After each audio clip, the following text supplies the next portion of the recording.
Of Leinster champions into their encounter with Tipperary. And we have been wondering all day if the Wexford fans actually know what time the throw-in is, because they have been out in the streets of Dublin since early this morning, absolutely thronging it. Now, we know there should be plenty of Tip fans too, because Liam Sheedy has called for a big crowd from there to come up as well. Not long ago, the two teams arriving, Wexford first of all, their manager looking pretty steely. David Fitzgerald has, of course, been at this stage plenty of times before, not with this Wexford team, though. The Tip manager certainly has, as well, as have most of his players as well. They know the stage well, although they have lost 2 of their 3 All-Ireland semi-finals. And the first of this year's semis didn't let us down in terms of drama. We're expecting plenty more this afternoon. Ken, Ursula and Anthony will take us through it all.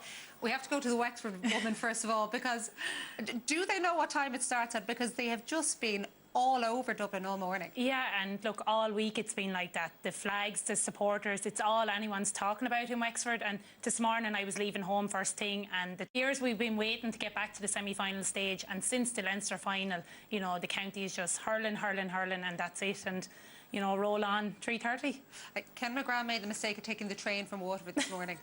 I barely got on, yeah. I forgot that New Ross is so close to Waterford, they're all down, but it's great to see. It reminds of us years ago, or even Clare making the breakthrough. Like, is it 12 years since the semi-finals, a long time. They're massive, passionate GA supporters and hurling supporters in Wexford, and I could feel it all week as well and work there.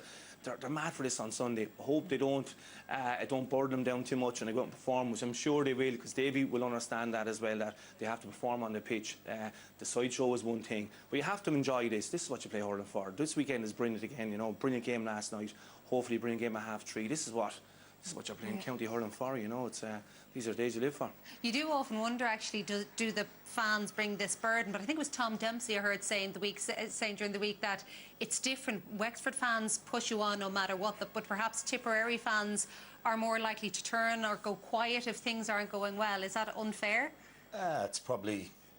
I read an article that Dermot Ling was quoted in, and he said during his time he didn't feel the Wexford fans were so behind them either. He said he could nearly feel the pressure in Wexford Park playing league games. But there's no doubt in Tipperary you're judged on All-Ireland medals. Like a Munster Championship even wouldn't suffice, you know, and Liam would know that. And they lost the Munster final, but they still find themselves here now, you know, 2 games away from maybe bringing back that Liam McCarthy. So they'll be here in force as well, not quite in the Wexford force. Obviously, that's fanatical support. So it's just an interesting dynamic. We saw a bit of it yesterday where Limerick had the huge numbers and the Cats still come out and do the business. So you'd wonder what effect that has on it. Well, speaking of that, because as we do know, because of what happened yesterday, Kilkenny are now the team who will await the winners of today's match in the final, which takes place here on the 18th of August. They dethroned Limerick in a gritty display here. What was your outstanding thoughts of this? Did you expect Kilkenny to come through? No, I predicted, I suppose, a 3 or 4 point win for Limerick, but it's at a great game. So you'd be probably saying Graham Mulcahy, Aaron Gillane played up to standard for Limerick. You'd be struggling maybe to say the rest played up to form. So the better team won, but should it have been a 65? Of course it should have been a 65, and that's hard to take. We've all been on teams when we were better teams and lost, and worse teams and won. But that shouldn't be happening on the second biggest day of the year in hurling terms. Now, obviously, lots of people are coming around and they're saying, well, did Aaron Gillane step over the 20 metres line when he took the penalty, which clearly he did? Was he holding Hugh Lawler's stick when the penalty happened? Obviously, there are going to be loads of close calls. Is there a reason why this particular one at the end is a greater one than all the others? Well, you see, that's the referee is making them decisions on the pitch, and it's happening live, right? So that's his call on, say, the penalties. Yeah. That's a sideline ball that's just stopped. There's no interpretation whether that was stopped or not. That was actually put the hurley up, flicked for a 65. So that is 65. So there's no ifs or buts about that, you know. There wasn't even a discussion between the ref and the linesman, you know, even gone. And Tip are still here today, you know. So if they perform today, he'll say, look, this was spot on. We got everything perfect, you know. But look, they have such quality in the attack. I can't see their forwards being as quiet as the last 2 games, and that's what I'm sure we look at more as the day go on. But if he plays well today, he'll say, look, I worked this to a treat, you know. Outside of the fact that their forwards have been performing so brilliantly, one of the things that stood out particularly early on was their conditioning. They even looked more physically fit. And Liam did say, before he even took over the job, that some people had questioned perhaps their physicality and their conditioning in the past. Is that going to be even more vital today against this Wexford team? Yeah, people have been trying to analyse, Joanne, did they do too much, and did they peak maybe in Ennis? You know, when they looked devastating in Ennis, to be honest with you. And then there's been a flatness sort of in the last 3 games. I would have even felt the victory over Limerick, a little bit flat, very flat in the Munster final. Okay, they won by 10 points last day, and Ken is right. I mean, they did what they had to do. But we need to see the Tipperary of the first 3 games if they're going to come through today. I would say that. And I'd say there's been 2 weeks, and it's been a kind of balancing act of what will we do here. And I'd say it's more about the minds, though. They come fired up and hungry. It's funny enough, the legs usually go with the head.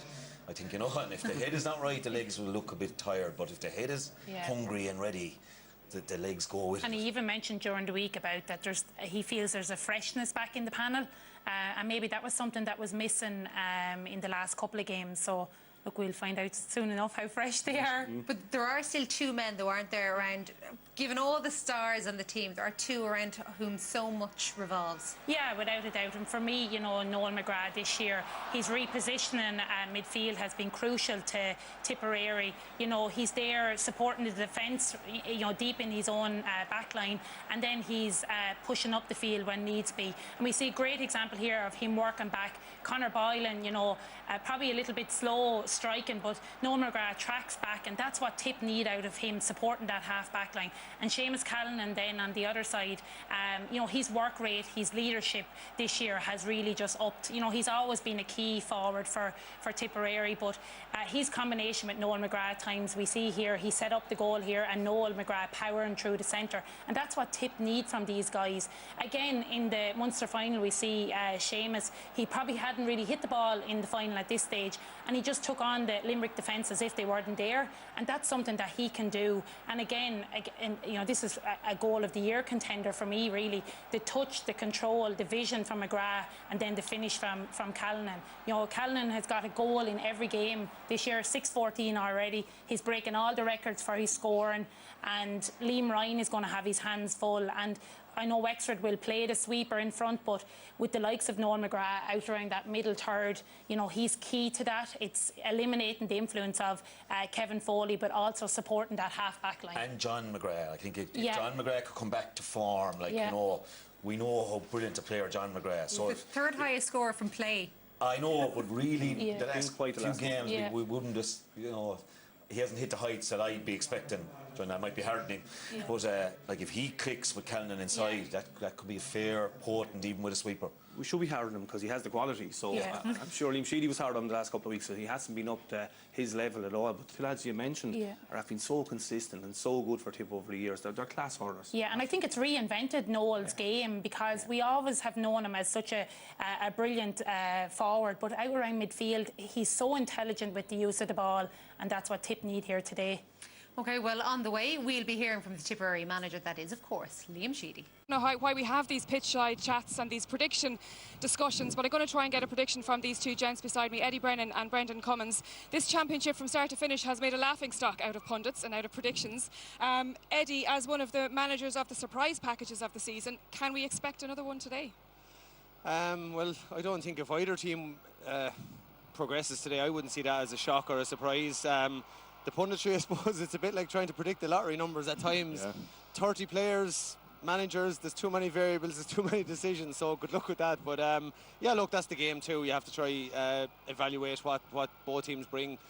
For me today, I think, you know, if there's one thing that maybe Tipperary haven't been in recent years is when that belly for a real battle isn't in them, I think they come up short. And today, with what Wexford bring to the table, I think more than ever Tipperary are going to have to bring akin to what Kilkenny brought to the table last night. And I just think that it's days like this that Tipperary really put the gold star mark on the likes of a Bonner Maher. So that's the challenge for a couple of the other Tipperary guys, to step up today and to deliver that selfless go in there, win the dirty ball, because I think it goes without saying that Wexford are going to bring that today. So for me, it's maybe if what Tip bring tactically, they might have to play a little bit smart in that, you know, they either avoid that battle area or send in the right guys into that battle area and then get the ball out to the sweep or to the clever guys out in the wings. Brendan Cummins, have we seen, I mean, Eddie doesn't think so, have we seen what Tip are capable of so far this season? I think we saw it at the early stage of the Munster Championship. Tipperary style is obviously not running the ball. It's playing those 20, 30-yard passes at angles, and I think we went away from that after in the game in Thurles. Munster final were completely blown out of the water, but even here against Eddie's Chargers, Eddie set up really well. We never really got bubbles into the game, so the lads I think have had a good weekend last weekend. They know now that we're going to be giving the puck out maybe 6 times out of 10 to our corner backs, and how we work from there I think is the key. And if we can get it inside the Wexford 45, then I think we're in business, because the boys inside there then will spin it around. It's probably going to be who's the recipient of those. I think what Tip want is somebody like Brendan or Ronamar taking those, because they're guys, maybe Alan Flynn, who can carry the ball, but I just don't think you want to see James Barry getting that ball. And that's no disrespect to James Barry. He's a man marker. He's a guy that you give a task to, but not to carry the ball out and set up plays. Wexford are unbeaten, Brendan, and that, you know, they're the only team that are in that position.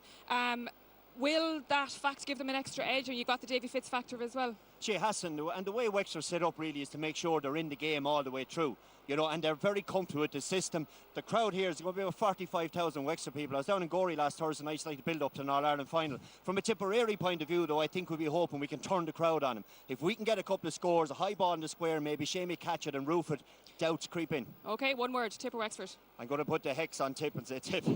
Eddie? I'm going to go for my Leinster compatriots. Okay, you're going for an all-Leinster final. That's interesting. I do think as well the crowd isn't fully in yet, but that crowd might well count for an extra 5 or 6 points no matter who wins.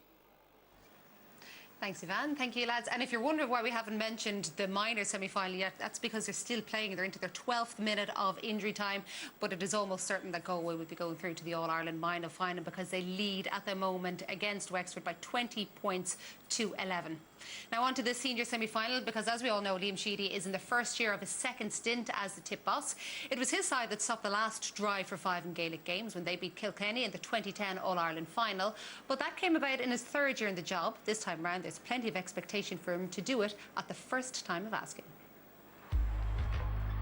There's highs and lows in any game, whether you're a player or whether you're a manager or whatever your involvement is. So certainly, I suppose, you know, we were treated to 4 really big highs in the round robin series of Munster, and you know, we had a low day at the Munster final. And of course, it takes its toll on me. It takes its toll on everybody involved with the team. But ultimately, you know, do you lose or do you learn? And we probably learned a lot about ourselves that day. You know, aspects of our game that we wouldn't be happy with, things that we could work on.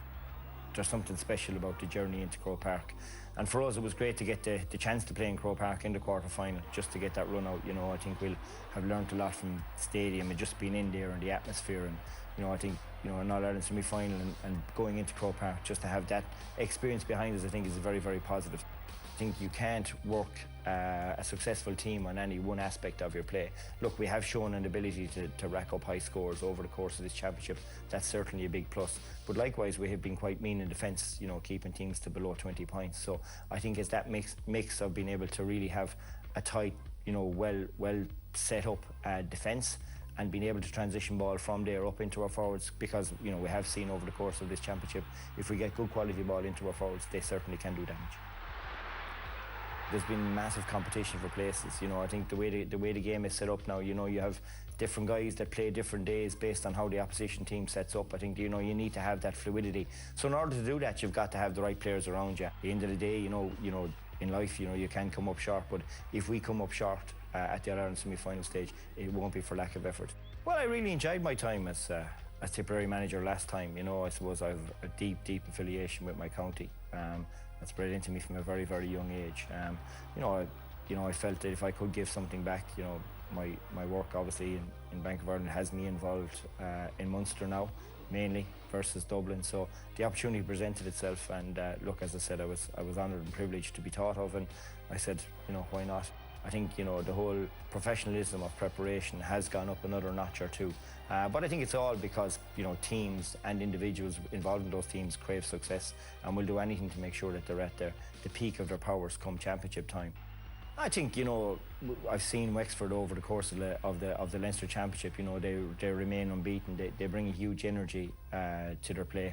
You know, they're able to go up and down that field. So I think, you know, we've got to bring an energy that we haven't brought to the pitch in the last two performances. And I think once we bring that energy, you know, that's what's going to give us the platform.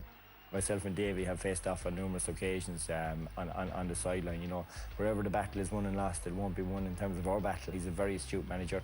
He's got his team playing a lovely brand of hurling, and you know, me and my team are going to have to play to a really, really high level to enable us to jump this hurdle, get over Wexford and get into an All-Ireland final.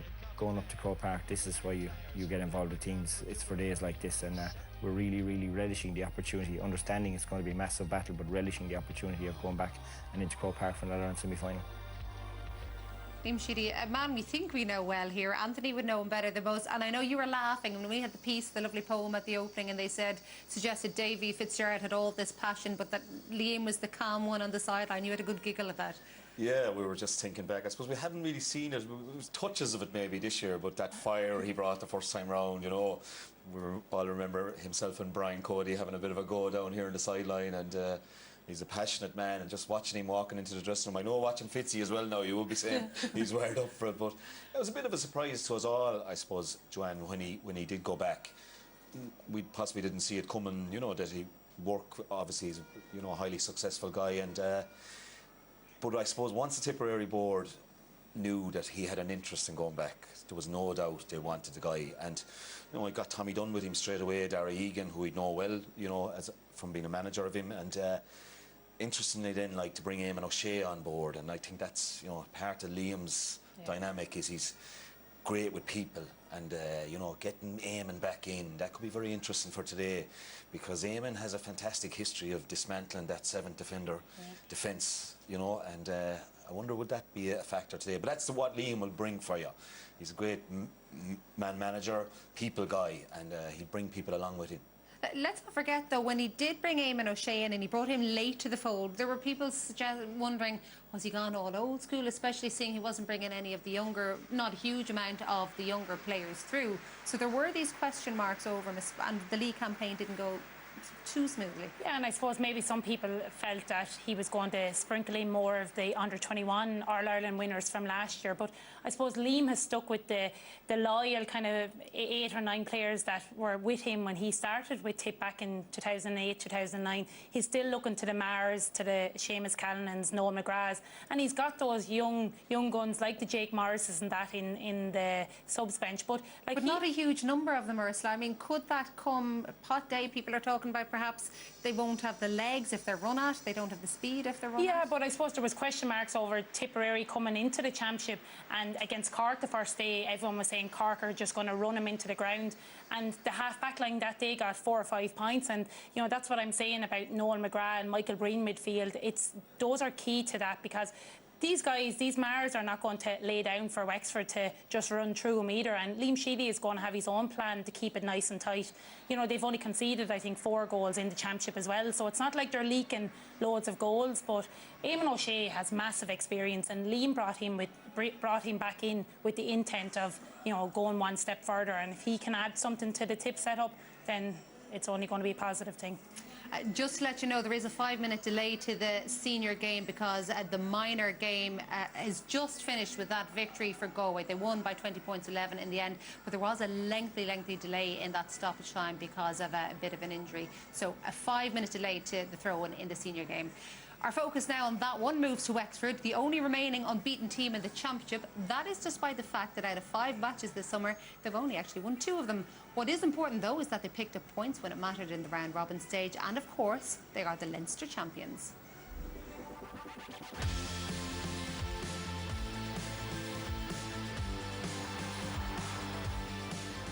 The game already with so much riding on it. Liam McGovern goes for goal and finds the back of the net. Liam McGovern passes it on. Rory O'Connor, goal for Wexford. Here we go then. Dublin maybe with their championship on the line. Moran goes low and it's found its way through. Remarkable end to the game, but it is finished in a draw. No matter what way you look at this game is absolutely crucial. Great catch, nice turn, great point. But Wexford defensively just a little bit all over. Throats tonight, Leinster champions for 2019, Wexford.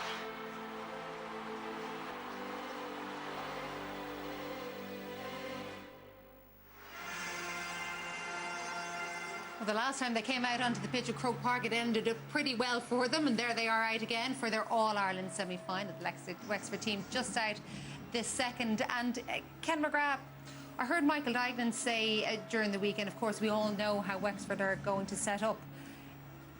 I know David Fitzgerald said after the Leinster final they actually had 5 different formations during that game. It wasn't just one.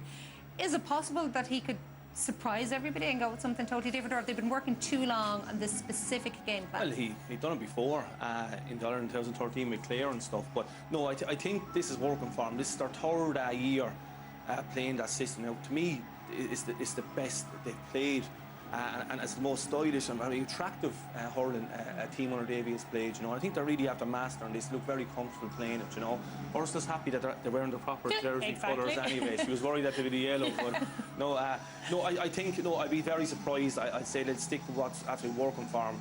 I think why would they change right now? But in saying that, you just wouldn't know. Yeah, they've got better at it as well, John. Yeah. Obviously, it's season 3, like, and you know, for them at the start, it would have been a shock to the system. Sean Murphy playing it, and you know, Kevin Foley now playing the sweeper, but they're all more comfortable now. And look, there's a serious element of attack in it as well. Like, it's kind of look at. So like, they're just more comfortable now in their skins, and plus the younger lads who were only coming through under Davy, that you know, they were coming out of minor and that. Now they're like the likes of Rory O'Connor now. So what class of a player have you there now? You've a top class guy. Kevin Foley then I think is actually a perfect sweeper. He plays nearly as an offensive sweeper because he played a forward underage, a lot of his hurling in the forward line, and he's looking forward the whole time. And that's the way. Yeah, and it's what Wexford need, because even Paddy Foley, wing back, Dee O'Keefe midfield, everyone is pushing up the field that bit more. It's not leaving one forward isolated. They're up supporting each other. And the thing that's crucial for Wexford, everyone knows their job and they stick to it and they do it in confidence then.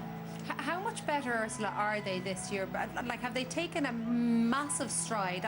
I know that they've obviously beaten Kilkenny to become Leinster champions, but is it more than that? Are they just a much, much better team than they were, say, this time last year? Yeah, I think they're finely tuned, they're organised, the standard has raised across the board, even from the free taking, and that could be crucial here today. Wexford maybe in the last couple of years have struggled with their free taking. Lee Chin in the last couple of games in particular, he has just been so solid, so composed, and the body language from him is, you know, give me the ball, I want to put it over the bar. There's no doubting on who's taking the points, who's taking the frees, and to me, you know, everyone knows their job and is ready to stand up to that challenge then too. I think that has evolved during the season as well. It's like we were the game in Salt Hill where a bit of uncertainty, but as Lee Chin's form as a player, or just in general player, he's got back to the form of 2 years ago, and that goes hand in hand. If you're a free taker, if you're hurling well, you're more confident with the frees. He got a point, sorry John, down in Wexford Park against Kilkenny. I think to draw the game, it was a real pressure free, and 2 or 3 years ago you wouldn't be confident in him putting it over. He just stepped up, took his time, and there was only one result. But don't they need Lee Chin and all their really big players? We saw Rory O'Connor the last night, and obviously Diarmuid O'Keefe. Do they need them to just stand up again today? Yeah, look, I think they're very confident playing this system. But here, I think they have 3 or 4 marquee players, but they wouldn't have maybe 2 or 3 years ago. Rory O'Connor was highlighted there. He loves holding his run and coming onto the pop pass. He's brilliant at doing it. And I think Rory O'Connor is quickly coming into that top bracket of the best players in the country. And I think he's the potential to be that. And here's a score here, Lee McGovern again. And that's flair, that's inventive stuff, and that's really positive hurling. Wexford wouldn't do that before, you know. Kevin Foley here, as playing as an offensive sweeper, having a look up, giving Dee O'Keefe, who to me, such a dynamic midfielder. He's always driving forward. I'd say he's a nightmare to mark. He's full of energy. He's everywhere. And he's popping up with scores. I think he have 9 or 10 points from playing the championship. And here's Jack O'Connor, another probably unsung hero who can win his own ball. The minute he gets the ball, Dee O'Keefe is just going forward. That's it. One thing on his mind. I'm going here, I'm trying to get a score. Loses his marker. Now, he's very, very accurate when he gets a shot then. I said left or right, he can tap it over. And probably then the main player is probably as important to Wexford as TJ is to Kilkenny is Lee Chin. Wow. He lifts everyone. He can win primary possession, which a lot of players can't do anymore. But he's really after growing in confidence, his striking, his skill. He wins ball after ball. I think he's having his best year. Now, you have to bring in Conor McDonald as well. He's having a great season, right? But here's Wexford, and people say they're a defensive team. I think there's 7 players from the 45 up. 2 years ago, that wouldn't be like that. There'd be 1 player there, maybe hoping that shot goes over the bar. But they have options, and I think they have marquee players which they didn't before. Now, they need to perform. They need to perform. but I think they have a great chance. And that's the team, obviously, they're going to be facing this afternoon. And it is a team, Anthony, who knows, obviously, what way they're going to set up. So I know we mentioned Noel McGrath and Seamus Callanan earlier with Ursa and how important they are. McGrath tends to supply Callanan and most of the forward line with the ball that gives them the opportunity to do this. So does Davy Fitz have a particular plan in mind, or is that important to stop McGrath's influence on the game? Well, with a midfielder, I suppose he'll try and get a match up there, like, because he'll obviously have a man coming out there. So it's hard to speculate on who Davy would have lined up. You know, obviously Damien Rick is in as a, you know, we all knew he was coming in, I suppose, but so Damien might be charged with John McGrath, and you know Liam Ryan. They trust on Callanan, and it's a big call, but Liam Ryan has been an outstanding fullback. Maybe not quite in the form he has been. Yeah, there's an interested spectator there now. Who do you reckon he'd like to meet in the final, huh? I'd say he's kind of happy enough now just to watch it and see what happens. You know what I mean? I think he's nicely content, and leave him at it. It's a lovely place to be, isn't it? Oh, it certainly is. Our build up to the second All-Ireland Hurling semi-final of this year continues next with an interview with Davy Fitzgerald. For a third year, that has now yielded them a first Leinster title in 15 years, but the manager wants more. Leinster champions for 2019, Wexford. Winning the Leinster title was an incredible feeling, I suppose. Wexford hadn't done it in so long. To see the emotion of the people was fantastic, and that's what I get the biggest kick out of hurling, when I seen people so happy. And did I think that there was possible? I believe anything is possible. I've always been that way. I remember when I went into Clare at the start, we hadn't won anything, and I know it was 15 years or something like that. 14, we hadn't done a thing, and people said you were mad to say I'm going into Wexford, and I never believe you're mad. If you can get a bunch of boys to work really hard and believe in something, you always have a chance. It's very important that you celebrate afterwards. And they did that for 2 or 3 days. They were allowed to do it. Then I rang him in the county board and I said, lock away that cup, I don't want to see it afterwards. And whenever this is over, whether we win or lose or whatever stories, then 100% they can do whatever they want and enjoy it as much as possible. But we came back on Thursday and it was straight back to business, and I think the lads really wanted that too. They've been phenomenal so far. I think maybe tactically, if Liam had his chance back, I think he'd do things different than he did in the Munster final. But for me, I think they've been incredible in the championship. And we're right up there against a really top team. And defensively, we've been okay. We've been pretty good. But the next day we're playing, I think, the 6 best forwards in the country. They are right there. So they are individually, they're incredible guys. We're going to need to be at our best the next day. We want them to bring the physicality. We want them to bring everything they have, and let's see where we're at. And if we can try and match it, that's what we have to do, is match anyone that brings that sort of stuff to the table. I think there's 2 or 3 things crucial the next day. One, if we give the tip forward space, it's game over. If we give them any bit of space, it's game over. I think it's crucial how we are on the ball, that we're smart. I think that's very important. And also then the last factor is we have to work and tackle like we've never tackled before. We will have to be right up there on that stakes, and I mean, we're going to have to be really good in the tackle. You've got to be passionate when you're there. Sometimes you'll do things and it might be over the line and that, but by and generally try and do the right thing as much as possible. The day you lose that bit of fight and that bit of goal is the day you shouldn't be involved. Can we beat Tip? Yeah, we can. If we're spot on, we can beat anyone out there. So we can, but we have to be at 100%. As I said, 90% won't do. If we're at 100% and if we play our game the way we can play it, we can beat anybody.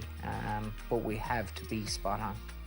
As I've been saying to the guys, it's a great thing. Like, we're hurling coming in nearly to the first week of August. Let's just take it on and see what happens.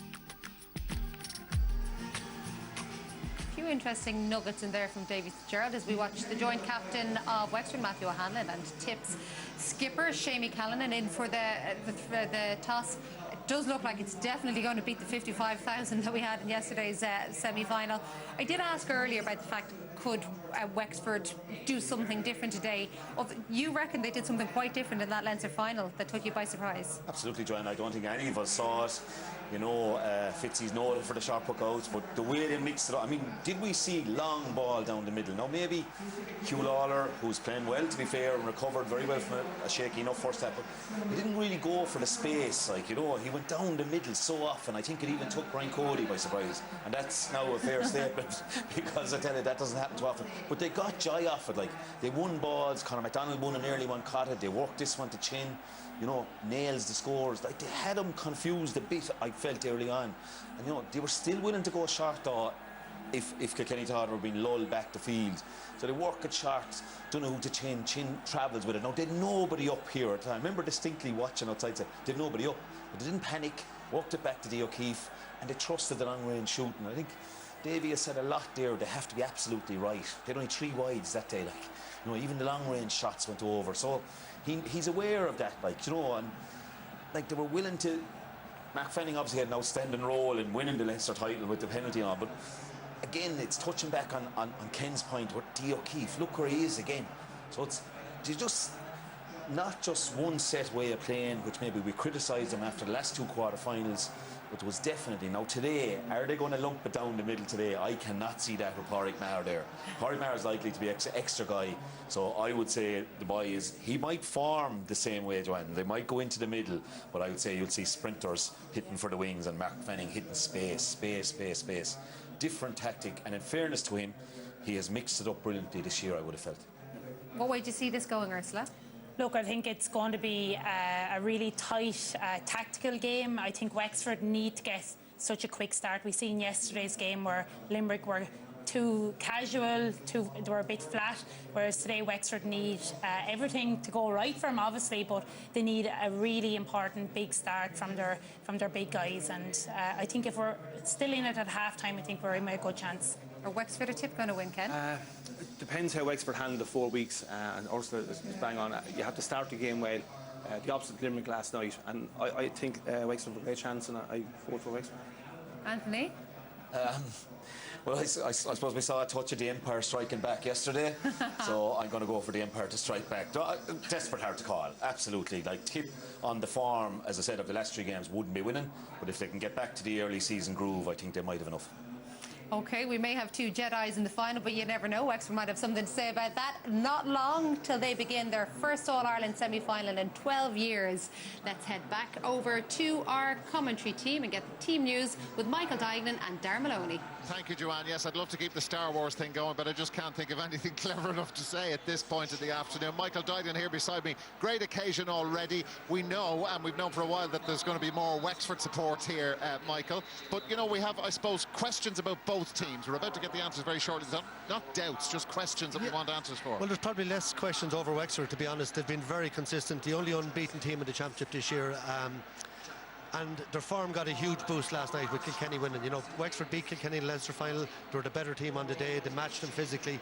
So I think we know what we're going to get from Wexford. A massive performance. It's Tipperary, I suppose. We've seen both Tipperaries this year. Brilliant in the early stages of the championship. And then the second half of the Munster final just collapsed. And workmanlike and just scraped over the line against Laois. So what team will we see? Bonner Maher, a massive loss from that half-forward line. And when that half-forward line doesn't function, they're in big trouble. So I just think Tipperary might get a bit more room today. They might edge it. OK, let's get into these 2 teams, starting with Wexford. Mark Fanning, the goal-scoring hero in the Leinster final, with a penalty his manager would have been proud of from his playing days. The spine of the team strong. They have made 1 late switch, with Damien Reck replacing Shane in defence. Dee O'Keefe has been having a brilliant year, scored 2 points in the Leinster decider and scored 3 in their league win over Tipperary in the spring. Wexford hit only 3 wides in the Leinster final. They'll need another near flawless day if they're to make it to the All-Ireland final. Lee Chin has become the spiritual leader of this group, with his skill, energy and the frees vital to their chances, but they've had 15 different scorers from play in the championship, and the O'Connor boys and Conor McDonald know where the posts are if they are given the chances. Now, Tipperary, Liam Sheedy, he's beefed up his team with the addition of Barry Heffernan and Michael Breen to the lineup. We mentioned about questions and answers. Well, we're about to get the answers to the questions we have over puck-out strategies. Who will be left free after Brendan Maher performed that duty against Laois? But some felt it robbed them of his talents further up the field. James Barry comes out of the published side. Seamus Kennedy comes in. It's not clear if he'll be at full back or not. The Tipperary forwards destroyed all before them in the Munster round robin, but the loss of Bonner Maher is a major one. They still have huge scoring power in that unit, with Seamus Callan scoring a goal in each of his 6 championship matches this year. 6-14 for him from play. Tipperary will go for goals early. If they can find the space, they have the firepower to unlock any defence. And looking at the 2 benches, well, Aidan Nolan available again after suspension for Wexford and after his exploits for the under-20s on Tuesday. Jake Morris, one of the standout talents on the bench, along with Jerome Cahill, who also starred in that victory. Back to the 2 lads in a moment. Anthony Daly had an interesting observation to do with that change in the Tipperary defence. Yeah, Joel, like, I just feel if you're going playing against Wexford in a championship game now, especially here, you better be able to play wing back, corner back, full back, centre back. And I think, you know, there's method in that with James Kennedy and Barry Heffernan. You know, Barry Heffernan be more known as a half-back, you know, outstanding UL centre back and brilliant Fitzgibbon winning team with John McGrath on that team as well. So, but that's the flexibility you'll need. Like, he could find himself as a loose player, because I don't know will Fitzy allow Pádraig Maher. You know, he will keep rotating guys out on top of Pádraig Maher. So they could have Barry Heffernan. Barry Heffernan's a very good hurler, so that's so no chance of Brendan Maher, because obviously he did it against Laois the last day. But I think from the Leinster final, they put Brendan Maher back in Aaron Gillane, and while he did the job on Aaron Gillane that they wanted, they took away so much from their attack with Brendan driving out the field. So he's just going to play your regular wing-back role? I'd say, yeah. It's even hard. The modern game, matchups is even hard to say who's on who. You have to be so versatile as a defender. Then, you know, we won't know until the first 2 or 3 minutes to see exactly what it's going to pan out with, who's actually going to be free. But obviously, you were saying the last time, Anthony, the ball was going to James Barry, and it didn't suit James or the tip team really, and they didn't get much for it going forward. And look, they have 6 different probably backs at this stage. We'd all be comfortable taking it, you know. So in that interview we heard from Davy Fitzgerald, he actually was very open about a lot of things. I mean, he openly said we're not going to let Tipperary have that space, and he also referred to them having the 6 best forwards in the country. And I know managers say that about opposition teams all the time, Ursula, but that does tend to be a general consensus as well. Yeah, look, there's no doubt about it. Tip, if they're on form and on fire, they can do so much damage. And I think Davy will be saying that to his defence and trying to keep things as tight at the back. But like, Tip have scored 12 goals in this championship. If they're the one team, give them half a chance. We spoke about John McGrath. He only got about 3 possessions in the Munster final and scored 1-1.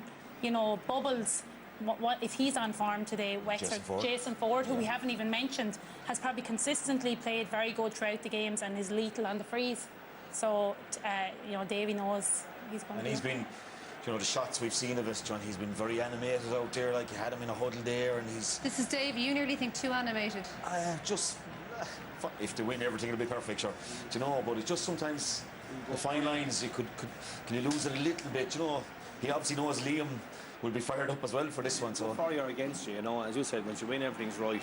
If you lose, too much talk and too much in the warm-up, you know. But I think beyond, next to Brian Cody, he's the most experienced inter-county manager. He's inter 13 years, I think he's done now. You Very know? successful. So he should be after learning. And look, he is successful in 3 different counties. So. A quick word from Ursula, because the Wexford woman has an objection to a Kilkenny man officiating today. Yeah, well, I just feel that, you know, regardless of the result yesterday, I don't think there should be a Kilkenny referee today, because look, Kilkenny now are in the final, and you know, is it going to influence some decisions? You think Brian Cody was on the blower last night?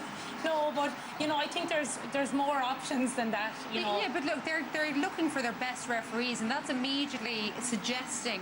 Yeah, no, I'm not saying he's going to be swaying towards Wexford or Tipperary, but I just think when, you know, I wouldn't feel that James Owens from Wexford should have been refereeing yesterday if he was selected. You know, it's the same. See it half-time, was that? Yeah. It's more that he's in an awkward position as opposed to suggesting that there might be anything untoward from him. Yeah. Okay, gotcha. Don't forget, as always, you can get your commentary Oscar, a few saved on RTE News now, but it's time for us to hand over to our team here. That's Michael and Dara.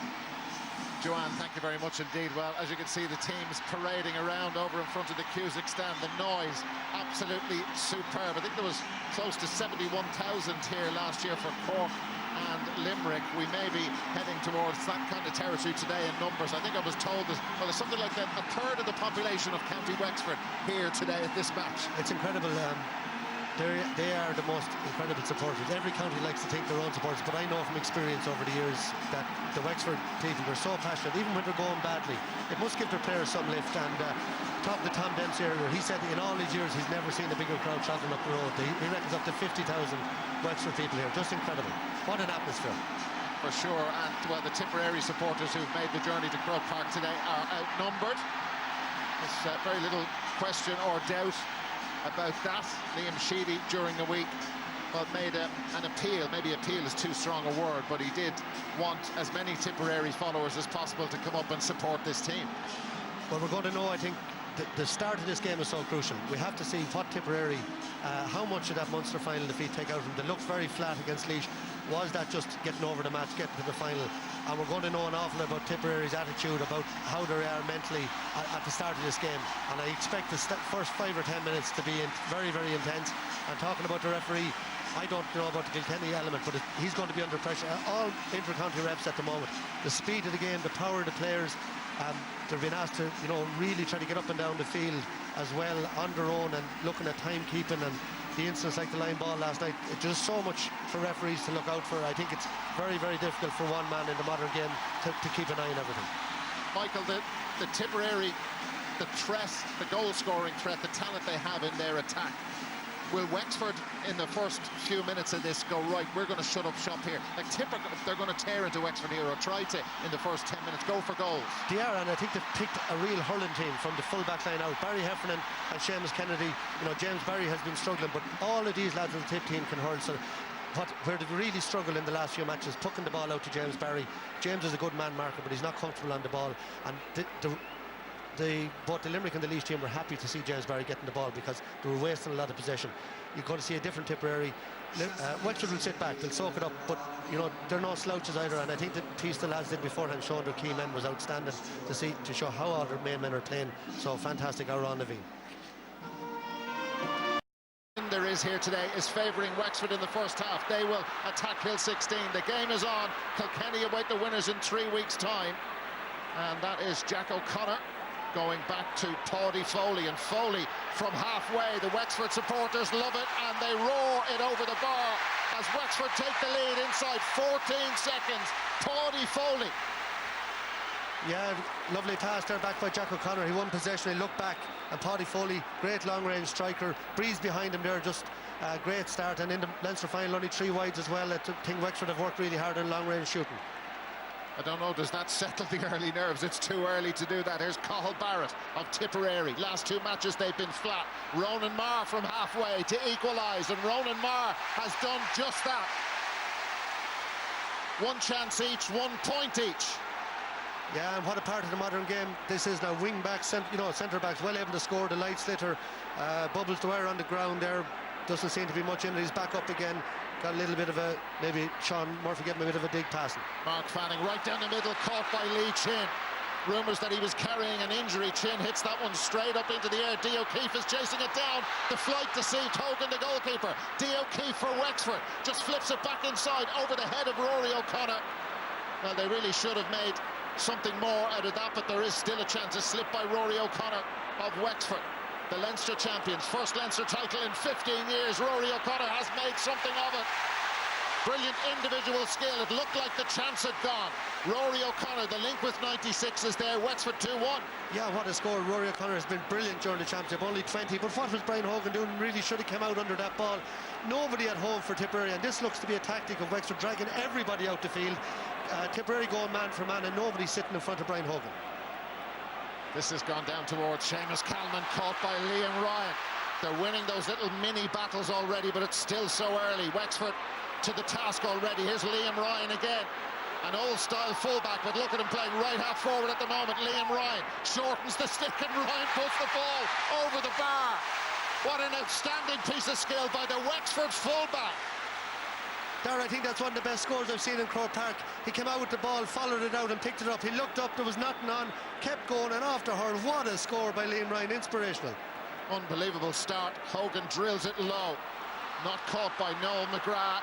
Wexford having the better of it at the moment, for sure. Paddy Foley, who got the first score, that's come off a tip Hurley, and it's a Wexford line ball.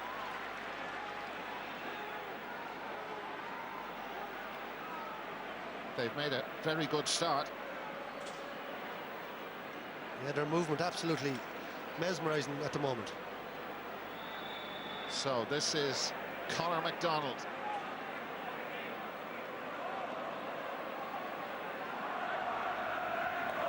Decent cut from Conor MacDonald, and it's into that space. The space filled by Paddy Marr. Barry Heffernan out in the half-back line. Niall O'Mara left it after him. O'Mara launching it in long. Wexford have their sweeper back, and they have Matthew O'Hanlon, their joint captain, with another storming catch out the middle. Ryan caught one, O'Hanlon caught one. The big players hurling already for Wexford, and here they come, leading by 3 points to 1. It's Jack O'Connor out to Sean Murphy. Murphy through. Murphy! Oh, it's stopped. Ronan Marr puts it out. I think that was going to nestle in the far corner of the net. We'll never know, because Ronan Marr got in the way. 65. Yeah, but I think if Sean Murphy looks at this, he should have went down and hand passed it into Conor MacDonald. Look at him on his own inside. Great block by Ronan Marr, to be fair, but he took the wrong option. There's Conor MacDonald on the edge of the square, just waiting for the hand pass. And, you know, what a start by Wexford, and you have to take your chances. We saw it with Kilkenny last night. They may rue that one. And I think Tipperary are going to be glad of this break. They've missed a couple of easy first touches here. They're completely shell-shocked by the start and the pace of Wexford. OK, so Lee Chin will take the 65. 8 out of 9 on place balls. He was in the Leinster final. They couldn't have hoped for a better start to this game, but an awful long way to go.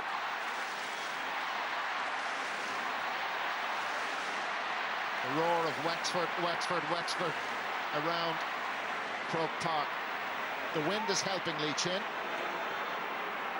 And Chin puts the ball over the bar for a free taker. First one, that's where you want to see it go. That's it, just a lovely strike. And here we go again. If you just look, a great block by Ronan Maher. But look at MacDonald, clearly there on his own, flick it over, the ball's in the back of the net. Brian Hogan has been busy, the Tipperary goalkeeper. They're not getting much traction out of that Wexford last defensive line. Here is Barry Heffernan, 4 on his back. Liam McGovern behind him, free in. Jason Ford will get a chance to...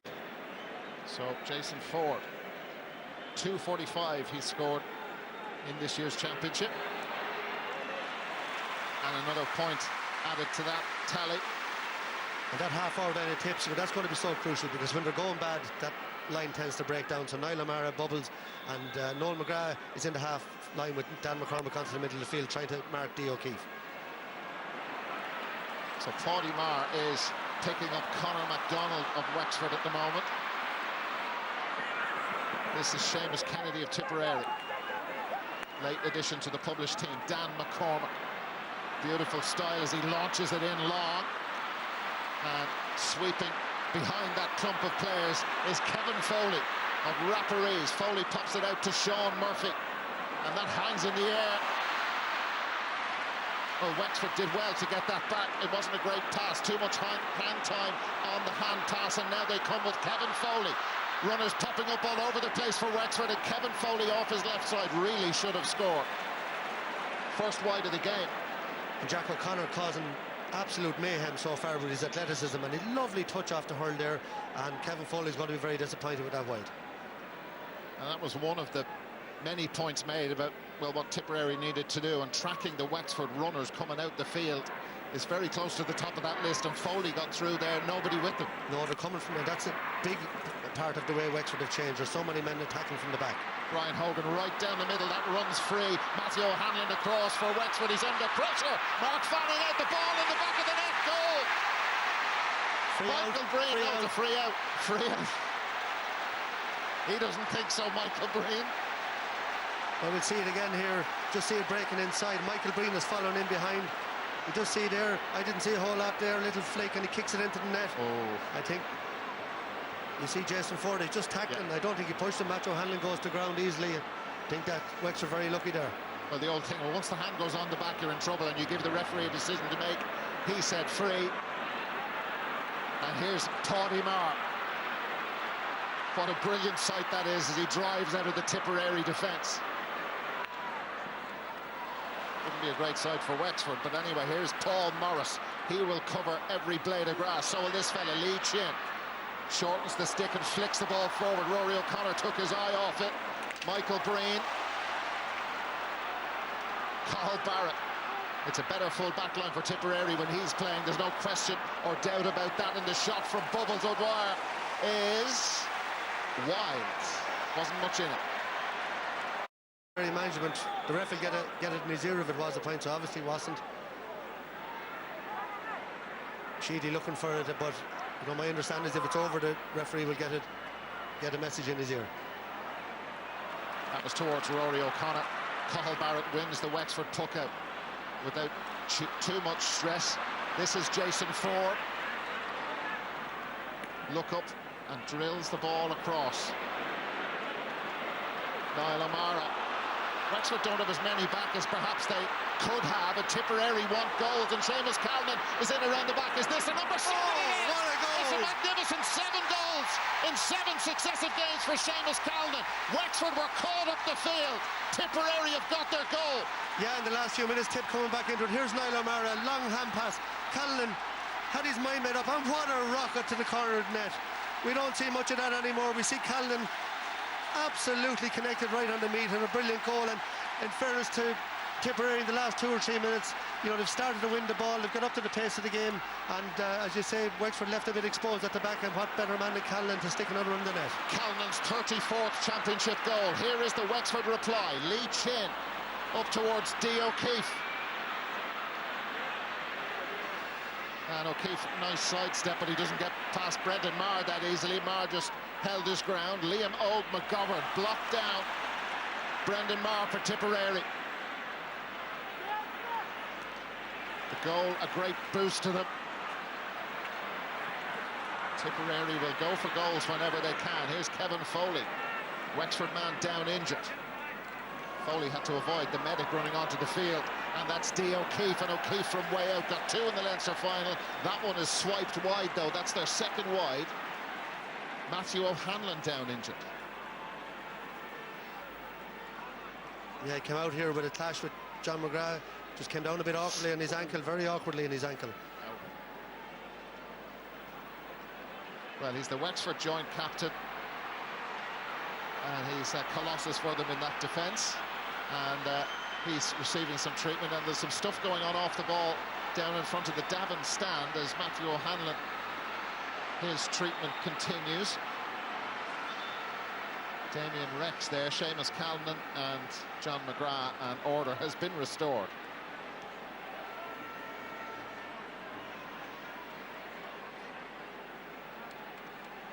That Tipperary goal, it's the 3rd goal that Wexford have conceded in the championship so far.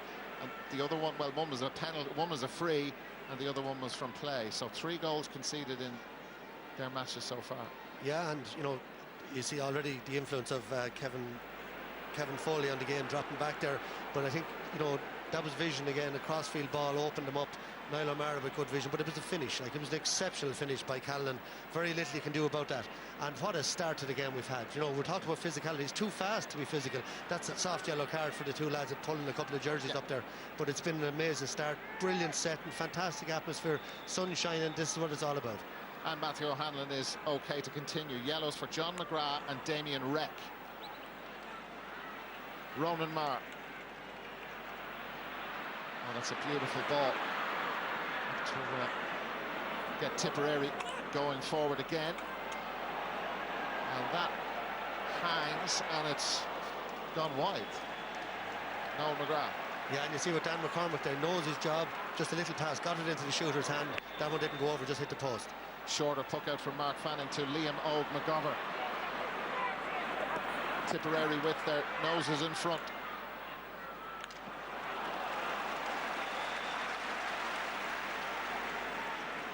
They've been averaging something, what is it, 2.23 per game in the championship. Wexford, on average, conceding around 20 points. Yeah, that's what Brendan Maher brings to the Tipperary team. He's on Conor MacDonald there. He's always on, you know, there's no half a yard behind his man. He's on him there. Instead of MacDonald getting an easy catch, maybe turning and putting it over the bar, Maher's up on him, and that's what he brings to that athleticism to the half line. I think we're better off getting Rory in around the goals. Niall O'Mara fouled free right down the middle for Jason Ford. Just looking into the Tipperary defence at the moment. Yep. Paddy Maher is free. Ronan Maher picking up Conor MacDonald. Yep. Brendan Maher picking up Rory O'Connor, and Paul Morris been marked by Cathal Barrett, so Paddy Maher free. Well, see what they've done here, they brought in Seamus Kennedy and Barry Heffernan. Both of them are playing wing back. They're two natural wing backs, and they have Ronan Maher and Brendan Maher doing two-man marking jobs. So wherever Conor MacDonald goes, wherever Rory O'Connor goes, the lads are going to go with him, and Cathal Barrett is on him. So this is very, very clever by Sheedy. Brought in two wing backs, knowing he was going to drop the two lads back. But they can travel out the field if they, you know, if Conor MacDonald comes out, Rory comes out, which they do, they'll come with them. Jason Ford converts the free in the 14th minute. Tipperary by 2. He'll be happier now, Liam Sheedy. Wexford's only significant. Matt O'Hanlon cornerback on Jason Ford. It's Barry Heffernan. Here's Paddy. That was very nearly perfect, but Paddy Foley is 6'5". To try and chip the ball over him is no mean feat. Paul Morris of Wexford. They haven't scored in 9 minutes. That could change right now. That's a really nice strike from Paul Morris. Yeah, he broke the tackle well, and a lovely score, but also a very important score, just to stop Tip's period of dominance. And Paul Morris, very skillful player on his day. Hogan fires it long. Wexford have it though. There's Conor MacDonald playing like a right half back. Rory O'Connor can't find a way through. Tricky one for Simon Donoghue. Scored a point from halfway against Kilkenny in the Leinster final, and he is fouled by Dan McCormack. And there's the two players you just talked about that were in the full forward line. Rory O'Connor and Conor MacDonald, and both of them back there, and the lad's still tracking him.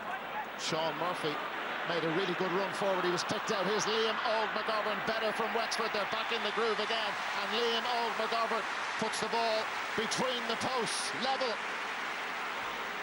Yeah, and Ken McGrath did a bit before the game about how Wexford have been mixing up their game. And again, they're a quick free, short one, and the runners coming. Sean Murphy moving from the middle of the field in there, and a lovely score by Liam Old-McGovern, who was outstanding in the Leinster final as well against Kilkenny.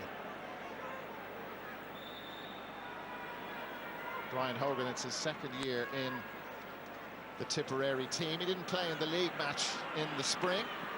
Neither did Mark Fanning for Wexford.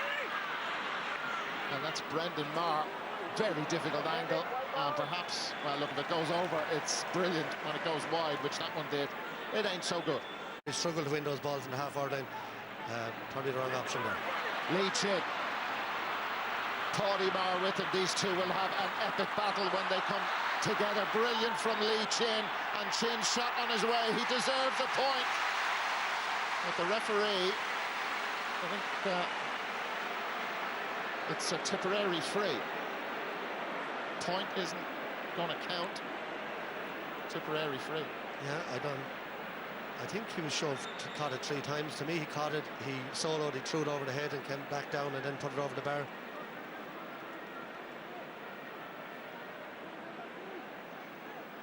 Well, no big argument from Wexford player. It's very warm down there. Paddy Maher. Bubbles, nice little hand-off. It's Noel McGrath for Tipperary. The umpires have a bit of a chat about it, and the white flag goes up, and Noel McGrath with the point. Tip by 1. Well, I think Noel McGrath, and I said it during the week, is going to be the crucial man. Here's Lee Chin now. Caught it. Had a second time, and then there's his third time. And good fairness to Sean Clare, good referee. Paddy Maher shovels it out to Cathal Barrett. Time for him to pick his spot with the ball forward, but maybe he needed more time, but that is a gift for Kevin Foley. Always looks awful when it breaks down that way. It wasn't his intention. Damien Reck. replaced Shane in the starting team. He missed the Leinster final. Now it's Kevin Foley. He missed one from open play earlier on, Kevin Foley. But this time he makes no mistake. They're going point for point at the minute. Yeah, and that's great play. That shows you a great example. Look at, he's gone again, Damien Reck. He's gone for could have been thrown into him either. He's acres of space inside. But that movement from their backs, they're all willing to go forward. And, what's that? One for Paddy Foley, one for Damien Reck, and one for Kevin Foley. Wexford pushing up on Brian Hogan, so he can't go short with the puck out. Belts it long. There's a big gaping hole right down the middle of the Wexford defence, and there's a foul there. John McGrath ended up on the ground. Sean Murphy was close to this, so it's going to be a Tipperary free. Yeah, we've seen all Tipperary's puckouts coming down this wing. They're trying to isolate John McGrath. Matt O'Hanlon has been on him, who's a big, strong man, but John McGrath got a mismatch there with Lee McGovern and was foul, dragged to the ground.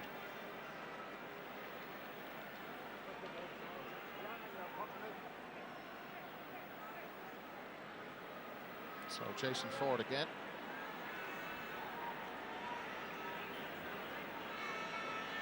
This for his third point of the game, third free.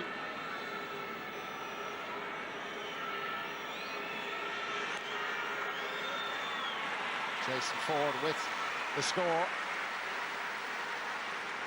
An interesting Tipperary so far, giving away no scoreable free. I think it's the movement really of Wexford. They're opening them up and they're not getting close enough to them. But in previous games against Cork in the first round, Patrick Horgan scored 8 frees in the first half alone.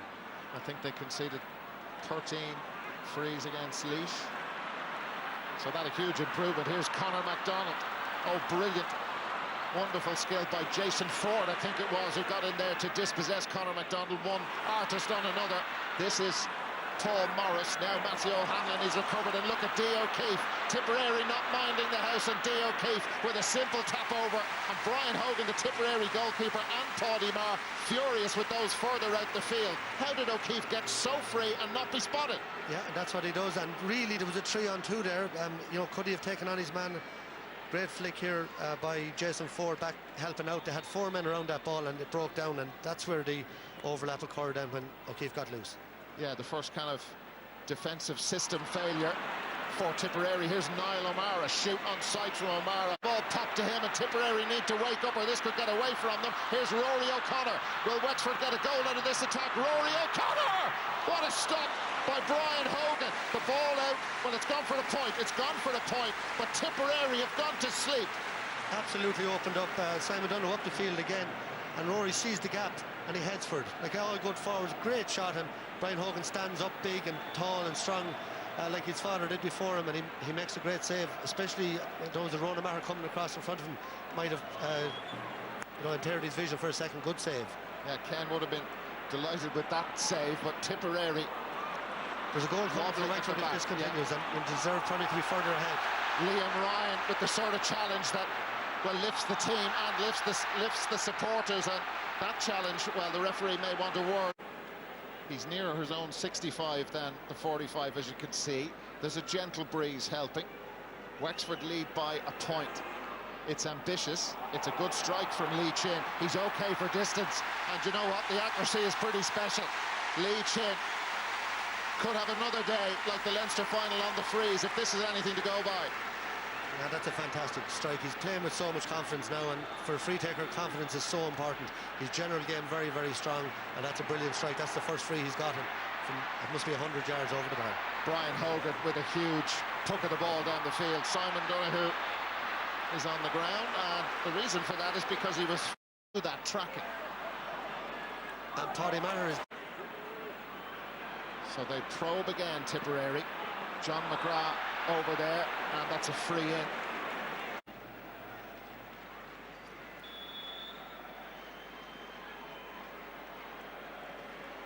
Tipperary's Tommy Dunn has been in with instructions for the Tipperary defence, while Jason Ford puts the ball over the bar.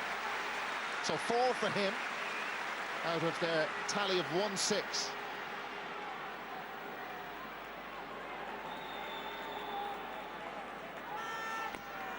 Mark Fanning again favours the Wexford left.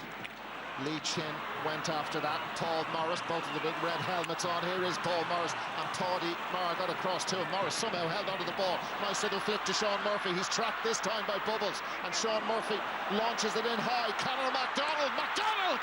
It's in the back of the net! Wexford get their goal. It's been coming. Brian Hogan couldn't stop that one, but Tipperary cut apart. Great work from Paul Morris initially. Absolutely, and that's the new Wexford. You know, no panic on the ball. Nobody going for a stupid score. And look at Sean Murphy. He slips, he sees him over the top. What a pass. And MacDonald absolutely lethal in front of the goals. Low shot and sticks it in the net. And that's what Wexford have deserved that. Brilliant goal. So Wexford by 4.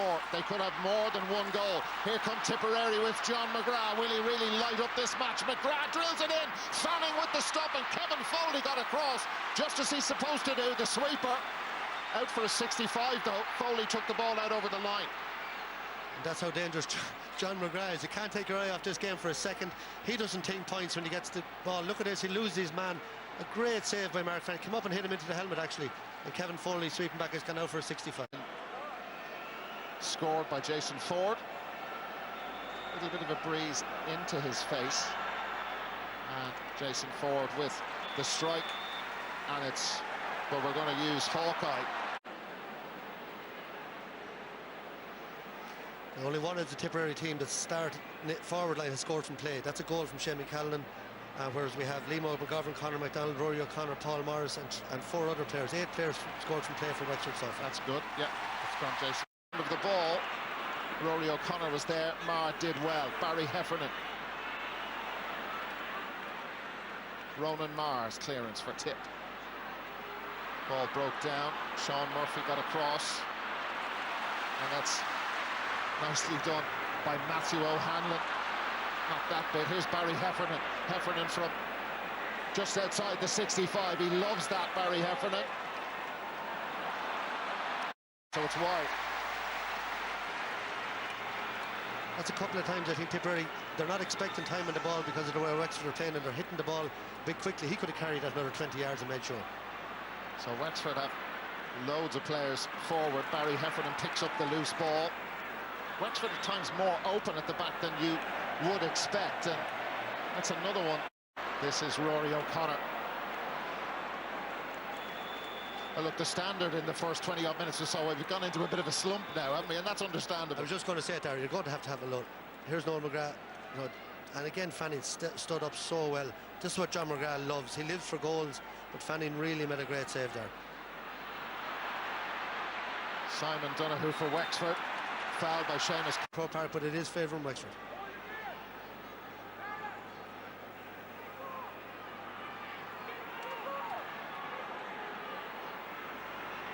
So the strike on its way from Lee Chin, and it goes into the left hand of Brian Hogan. That's outstanding goalkeeping. Brilliant from the Tip netminder. Will they get a score out of this attack? Well, that challenge from Kevin Foley, not clever on Dan McCormack. And Tip get on with it straight away. Noel McGrath floats it in. Liam Ryan tried to claim the ball. They're in again here. Here's a goal chance. Second goal for Tipperary. No, the referee isn't going to allow it. He's not going to allow the goal. Doesn't count. I think it's going back for the point. The ball was over the bar when Brian Hogan caught it, was it? Is that what they're saying? Must be that. This is unbelievable. Okay. I think this is what they're saying, that Brian Hogan caught the ball over the bar. It did look, well, it looked like a spectacular catch, but we're going back to Hawkeye, so forget the goal. Come back down this end of the field to Hill 16 and we'll see. But had the play not gone on? Yeah, well, it is over the bar, and that's why they call it a score detection system. So that is a massive moment in the game. What a swing, potential swing there would have been. Wexford get the point from the Lee Chin free. No goal down at the other end. But can you not give the point retrospectively? I don't know. The ball was tucked out, it was back in play. It was an unbelievable goal. The flick from Bubbles or the wire to John McGrath was just out of this world. I don't know. This is going to be very, very controversial. Yeah, well, there'll be a big sense of injustice around Tipperary going in at half-time. Wexford will feel the exact opposite. Matthew Hanlon wins a free out. they won't want the break, but there's a fair bit of agitation down on the Tipperary line. This is it again, Hogan. The graphic on the Hawkeye exaggerated it, obviously, but... Yeah, and I mentioned it earlier. The referee broken that line, the plane of the bar. Yeah. The referee didn't know that, but he would have got a nod from upstairs to go back. And rightly so, if it's a point. Okay, yeah. Barry Heffernan of Tipperary. Wexford by 4. Noel McGrath with a giant strike of the ball, and that one has gone over. So Tipperary get a score. Another spectacular one from Noel McGrath. He doesn't score ordinary ones. No, but I predicted during the week he would be trying to float around as the loose man for Tipperary and maybe pick up 4 or 5. But here's the goal. The flick from Bubble Dwyer was unbelievable, and John McGrath just got the touch. And, you know, I'm not sure, you know, has the play gone on? Can he go back and give the point and not allow the play to continue? I'm not sure about that. Well, Tipperary may not be sure, but there's nothing they can do about it now. They have to play on, and this is Ronan Marr. Wonderful burst forward from Ronan Marr, and he punches the air in delight as the ball sails over. Again, Wexford looked a bit open. They got caught up the field. That's the issue with it. It is, and Ronan Marr is an absolutely brilliant. Here's Lee Chin now after... He's after dragging down Ronan Marr there, and or Barry Heffernan was it, and you know, great response by Tipperary, you have to say, to get that, you know, the top. You can see it here, just a bit of squaring up, nothing too serious in it, and the referee, that's happened twice. He's taken action straight away on both occasions and been consistent. Mark Fanning, oh, that was a mistake by Sean Murphy, and now it's Seamus Calnan, and Calnan's nailed that one from open play. That is a glorious score from Seamus Calnan. Yeah, it shows you the class he has. He hasn't been on the ball. Got one ball, scored a brilliant goal. Next ball, he gets over the bar, and he's out at centre half forward. They're looking for a bit more inspiration from that half forward, and Callan gone to centre forward. He was at centre forward against Wexford in the league game in the spring, and that worked really well, even though they did lose the match. They had an 8-point lead. Here is Lee Chin of Wexford. Conor McDonald's got in around the back. Now he's been trapped off the ball by... That's 3 for Wexford, 4 for Tipperary. So you see Lee Chin coming with the ball here now. Now there's Barrett with no helmet. Yeah.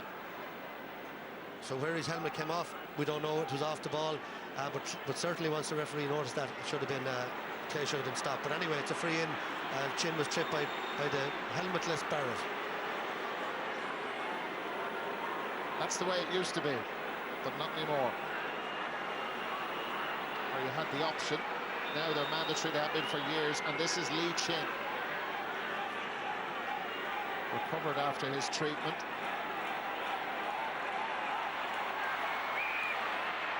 And Lee Chin sends the ball with a 2-point cushion.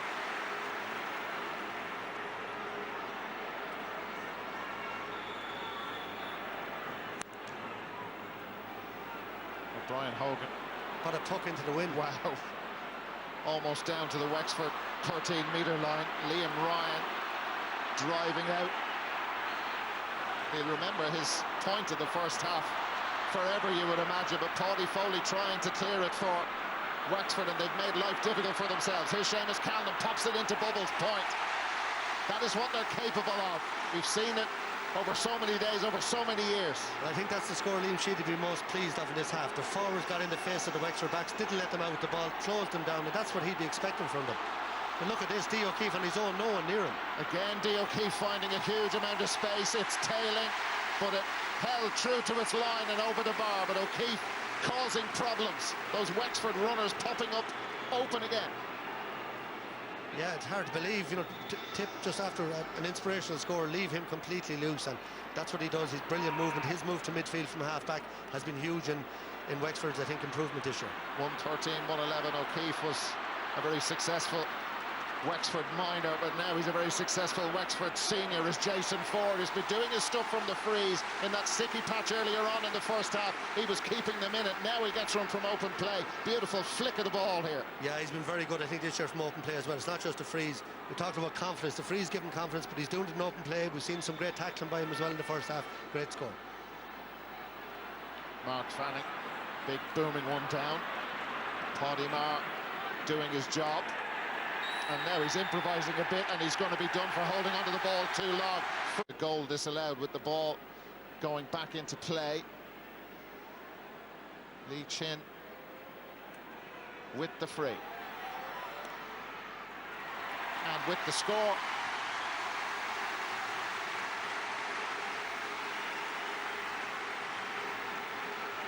(114-112). And there is the whistle for the end of a gripping first half. Davy Fitzgerald's Wexford lead Tipperary at the break. 14-112. But there was this massive moment of controversy. Now, Tipperary responded very, very well, but just explain what happened, Ken. I think it's a free from Lee Chin. He said hit the freeze brilliantly. We thought the keeper, tip keepers saved it. Hogan, the ball worked up. I think the ball was in on the edge of the square. It all happened so fast we didn't really know what was going on. Michael Breen, that's Michael Breen's kind of first. I think Michael Breen won his first kind of decent ball there.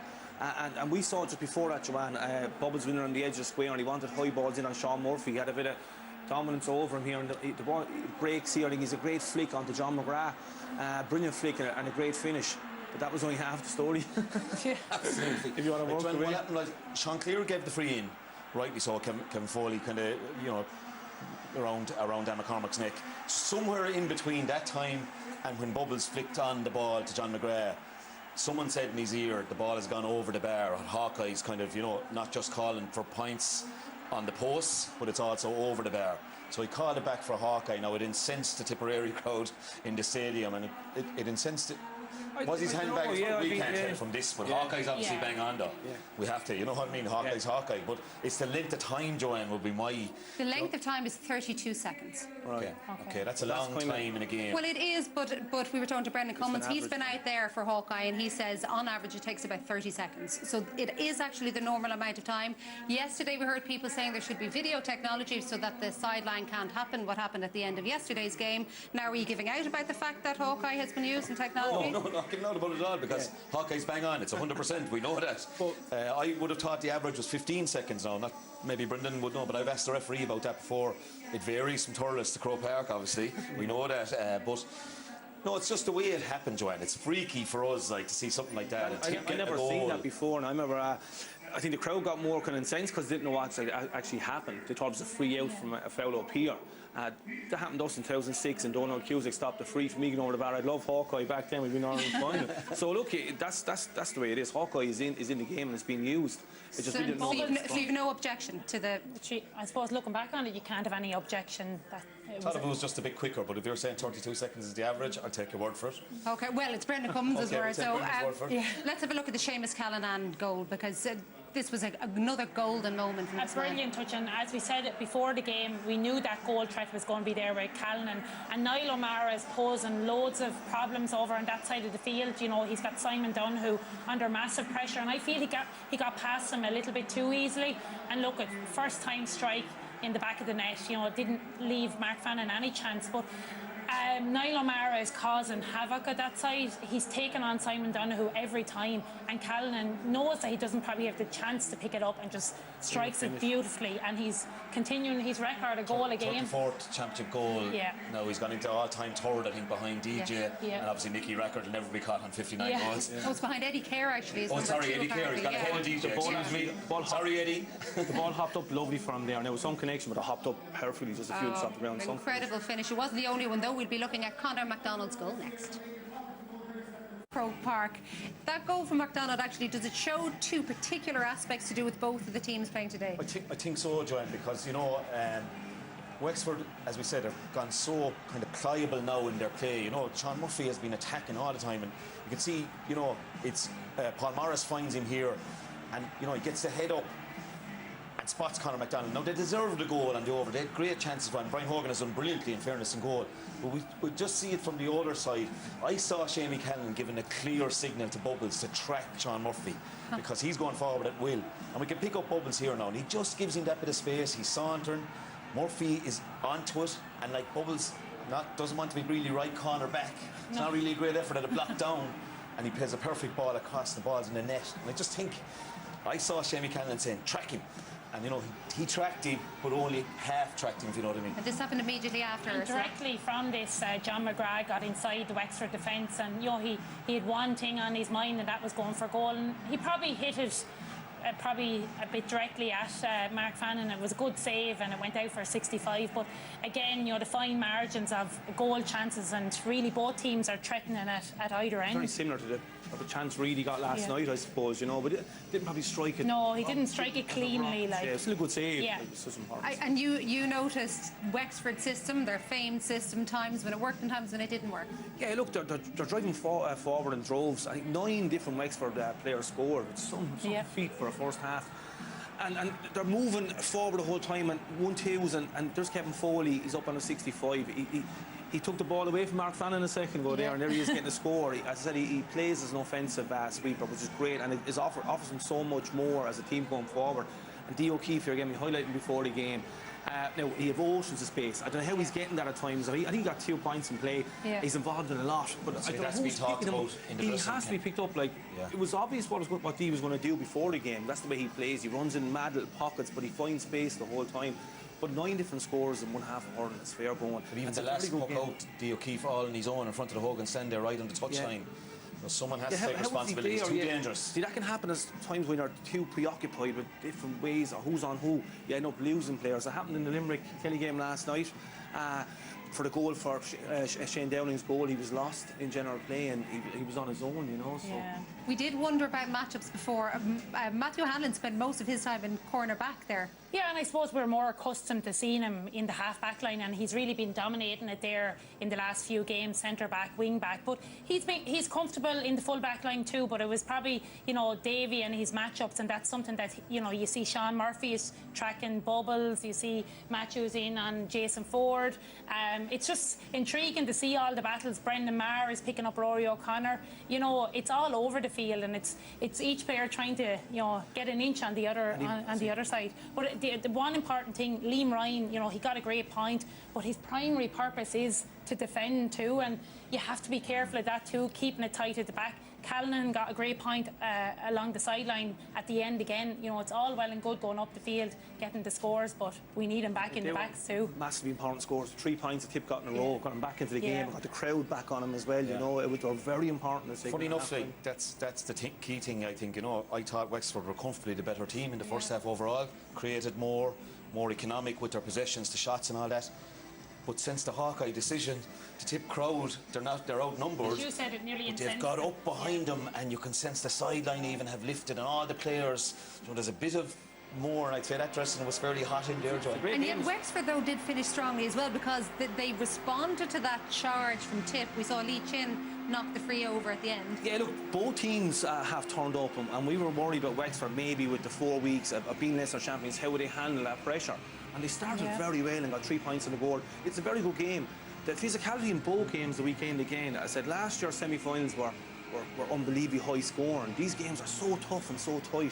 It's very enjoyable though, and I can't wait for the second half. And I think there's going to be one, if not more, goals in this second half, because both sides are threatening the goals. And by the way, in relation to that disallowed decision because of what happened with Hawkeye, we've been told officially that it is usually quicker than 30 seconds for them to make that decision and communicated. The issue appears to have been with communication to the referee. It is extremely noisy out there in Croke Park, so maybe that has something to do with it. Anyway, it is very much so all to play for. Wexford 2 points up as we head back to Michael and Dara. Joanne, thank you very much indeed. No changes to either side for the start of this second half. Wexford by 2. And the game on. And Conor McDonald bending down, trying to get the ball up. I can certainly agree with what Joanne was saying about the noise. It is really, really loud. Difficult to hear yourself think at times. Here goes Bubbles, and Bubbles gets away from Damien Reck. And doesn't... Well, he's got a free in the end. That's how he lost control of the ball. He is so difficult. So here is Jason Ford. 6 points he got in the first half. And another successful conversion of a free. So now on to 7. And there was a comment made by somebody in the Wexford camp this week about Liam Sheedy. He didn't come back to play in an All-Ireland semi-final. He came back to play in the final and win it again. Has so much faith in the more senior guard, the players he had success with in 2010. And here's Bubbles And that is a beautiful effort from John O'Dwyer. What a stunning score. The side's level for the 5th time. This worth another look. Yeah, what a catch. Brilliant. See, this is Noel McGrath. When he gets a chance to look up, he picked him out. And just a little feint off his left, turned on his right and over the bar. John McGrath gone to full forward, Callan at centre forward, Bubbles in the corner now, and they're looking for that mismatch with Damien Reckon. That's a good start to the second half by Bubbles. And that is a good start to the second half for Ronan Maher as he puts the ball out of play. Sideline cut to come for the Leinster champions. Yeah, Conor MacDonald, another one of the top exponents at the line ball. We have so many of them in the game, but you see a change lately. They're not going for that. They're going for the quick one. Here we are, made a bit of a mess of it. Yeah, well, MacDonald has scored 2 sidelines in the championship in 2019. He'll have to wait for an opportunity for number 3, Liam McGovern. Whatever wins out there is with Tipperary in the second half, and here's Conor MacDonald, could have taken on the sideline. They've worked it to him from open play, and Conor MacDonald adds to his first half goal. Well, that's what I talked about in the first half, the maturity of this Wexford team. You know, in the past they would have panicked or someone would have hit a ball in aimlessly, but they worked it into Conor MacDonald's hands at a great point. They believe, but so do Tipperary. What's going to give? No way past Jack O'Connor for Paddy Maher. Paddy Maher looking up, and look at Jack O'Connor, eyes on the ball all the way, great block down. So the cut by Noel McGrath. Dee O'Keefe heard the shout from Sean Murphy, but Tipperary have it with Dan McCormick. Wexford man has lost the stick. Here's Noel McGrath. Nice little pop back in to Brubbles. Oh, and that's a high challenge, and the referee is going to want a word with Sean Murphy. Yeah, if he's consistent, that should be a yellow. No, he's not going to the book. Okay. You watch here. Yeah, and we saw a yellow in the first half for a similar tackle over the far side of the field, so I think that should have been in the book, but Jason Ford with a chance. 3 Wexford players have been booked, 4 Tipperary men. And Jason Ford, Wexford can't give away any soft frees, and really from, well, it's like 100 metres out, it's a soft free when Jason Ford's on that sort of form. Strike, he's in great form, and Tipperary now level after a few minutes of second half and dominating so far. Mark Fanning right down the middle, and that is a brilliant catch. Absolutely stunning from Ronan Maher. Michael Breen, off he goes. And Breen from 68 metres away has scored. Blistering start to the second half for Tipperary. Michael Breen. You can nearly hear the roar from here of Ronan Maher there. Thought he just got out of the way. Ronan came charging out up. Took a nice few steps before he got rid of it. Michael Breen can do this. And this breeze we talked about in the first half, it gives you that confidence to shoot from distance. And Breen is a man that can score, you know, when he gets on a run, can score a few points from play and a half. The picture tells 1,000 words. Ronan Maher is down injured, and there's another one. That's 2,000 words, that one's worth. Jack O'Connor is down injured, the Wexford man. Ronan Maher's okay, but Tipperary have made a big start to the second half. They got 4 out of the 5 points scored. Yeah, and you know, Ronan Maher, he's brilliant in the air, and we saw it in 16 when they won the final here. He was only 19, maybe just touching 20 in that final, gave an exhibition at centre back. But you see Torrey keeping out of the way there. He heard the roar from Ronan, and in he comes, 2 brothers. Communication good in that occasion. Sometimes it's not that case, but it worked beautifully there. I'd say trying to feed them when they were growing up was a big job for the mother.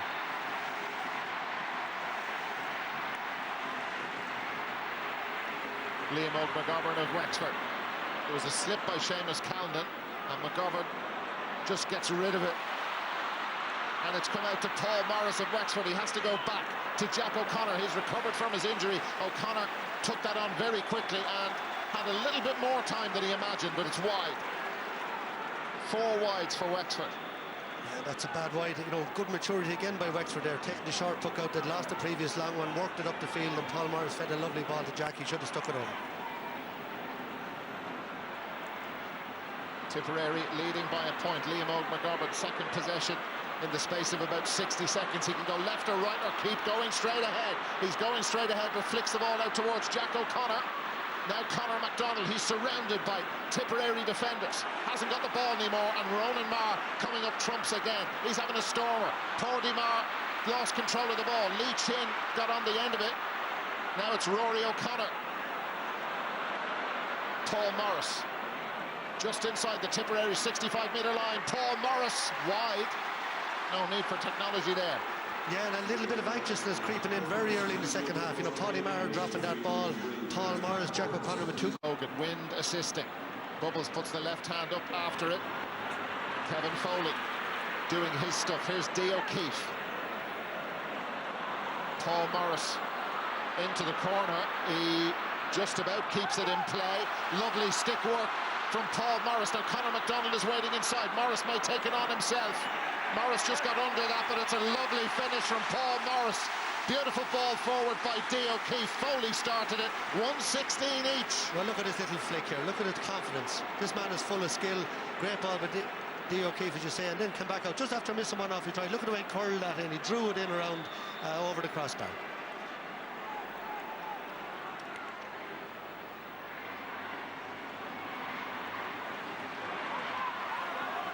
What way will the linesman see that? Davy thinks it's a Wexford ball, but we have a clear signal that it's a Tipperary line ball. Colin Lyons holding his ground there, looks cool enough, not bothered by Davy.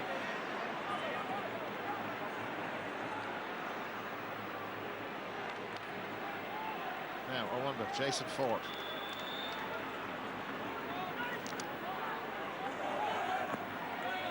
No. He's got it back again, though, Jason Ford. Wexford weren't quick enough to close him down. That one has just drifted wide. Wide number 7.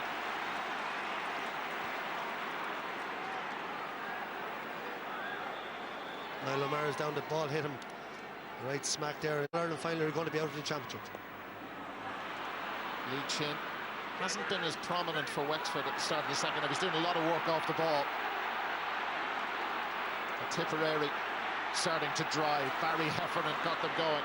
Paddy Maher floats the ball in. There was a nice little move from John McGrath to shift his marker away from him. Mark Fanning out to Kevin Foley, right where he should be. Seamus Callan pulled him back, did he? Referee says no. Foley ended up on the ground. Tipperary play on. Oh, now the referee, it's Damien Reck who's gone down, and there was an awkward looking pull there. Yeah, and to be fair to Damien Reck, he got straight up, but that's a strike. A short yellow. Yellow. And John McGrath is gone, his second yellow. So Tipperary down to 14. Oh dear. You can see he's on the ground here, and he swings across him, and it's a straight red, really. He's striking, you know, he struck across him coming out. And he knows himself. He looks straight at the ref, putting up their hands, and he's going to be devastated coming out.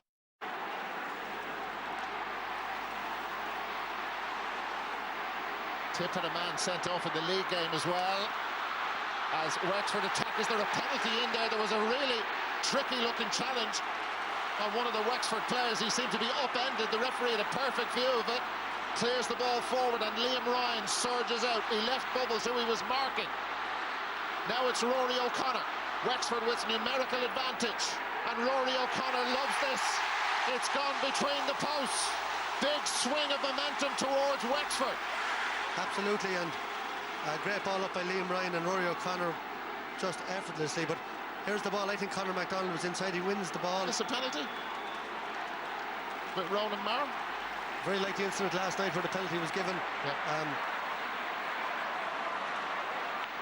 So Tipperary with their backs to the wall. A point down, a man down. It's still loads of time. Barry Heffernan. Oh, Barry Heffernan drops this one in. Oh, and it's come through to Mark Fanning. Out to Liam McGovern of Wexford. Now this is up for Conor McDonald, having a titanic tussle with Ronan Marr. Free out. And it would have been a very, very hard penalty to give. Paddy Foley for Wexford. Jack O'Connor right down the middle, and that's gone over the bar. Another brilliant score from distance. The confidence is there, the belief and the skill. They lead by 2. That's 10 different scores for Wexford now, which is incredible. I think the way Wexford play, you know, sometimes when a man is sent off, it can lift the opposition, but the way Wexford play, this running game, you know, with everybody having this extra man on top of that now is going to make them very, very hard to contain. And they're winning. Big individual final. The wheels came off. They weren't great against Laois, but you have to credit Laois in the way they played. Sean Murphy pops it into Lee Chin. Here he is. Chin can go left or right or back himself. Lee Chin, goal! Are they on their way to the All-Ireland final?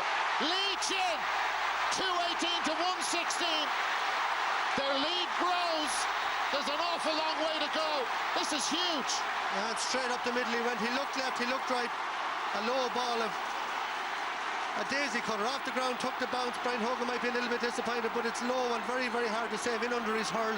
And beautiful interplay again, off the shoulder, realisation of where the extra man was, where the space is, and this is Wexford now flying. Liam Ryan went flying after that ball and he missed it, and Bubbles O'Dwyer with the chance to respond straight away. He's put it wide though. And that's a very easy chance for him. Well, another look at the goal. You see John McGrath devastated on the line, but it opened up, and you know, Ron Amar just ran across the ball, but a little bit of a breather. Liam McGovern, all his injury, heartache. Back to Paul Morris again. He didn't catch that properly. Brian Hogan has it in his left hand. Paddy Marr, all his years of experience will have to be brought to bear from this point on, and Wexford's defensive system has had a meltdown as Seamus Calnan drives forward. Calnan with the score. There's still a lot of hurling to be played and a lot of time left. Yeah, and as we know in hurling, a goal can change a game very, very quickly. Surprising that Seamus Calnan left that loose. Scored the winning point in the league game in the spring. Sean Murphy off. Yeah, and this guy's a massive impact sub. He missed the Leinster final. He was sent off for arguing with the ref after the drawn match. He didn't realise maybe where Wexford were at the World Leinster final. He was arguing over the time, and he's back, and he's a big impact sub on his day. He's normally very good. Brendan Marr. And Tipperary with another scoring opportunity, and Jason Ford is keeping that scoreboard ticking over. Yeah, three between them. Yeah, and this can happen. Wexford just taking the foot off the pedal a little bit, leaving it to somebody else. You know, we have an extra man here, I leave it to him, and nobody took responsibility there, and in nips Jason Ford, who's having a fine game. It certainly is. A goal between them. Tipperary getting ready to bring Ger Brown in.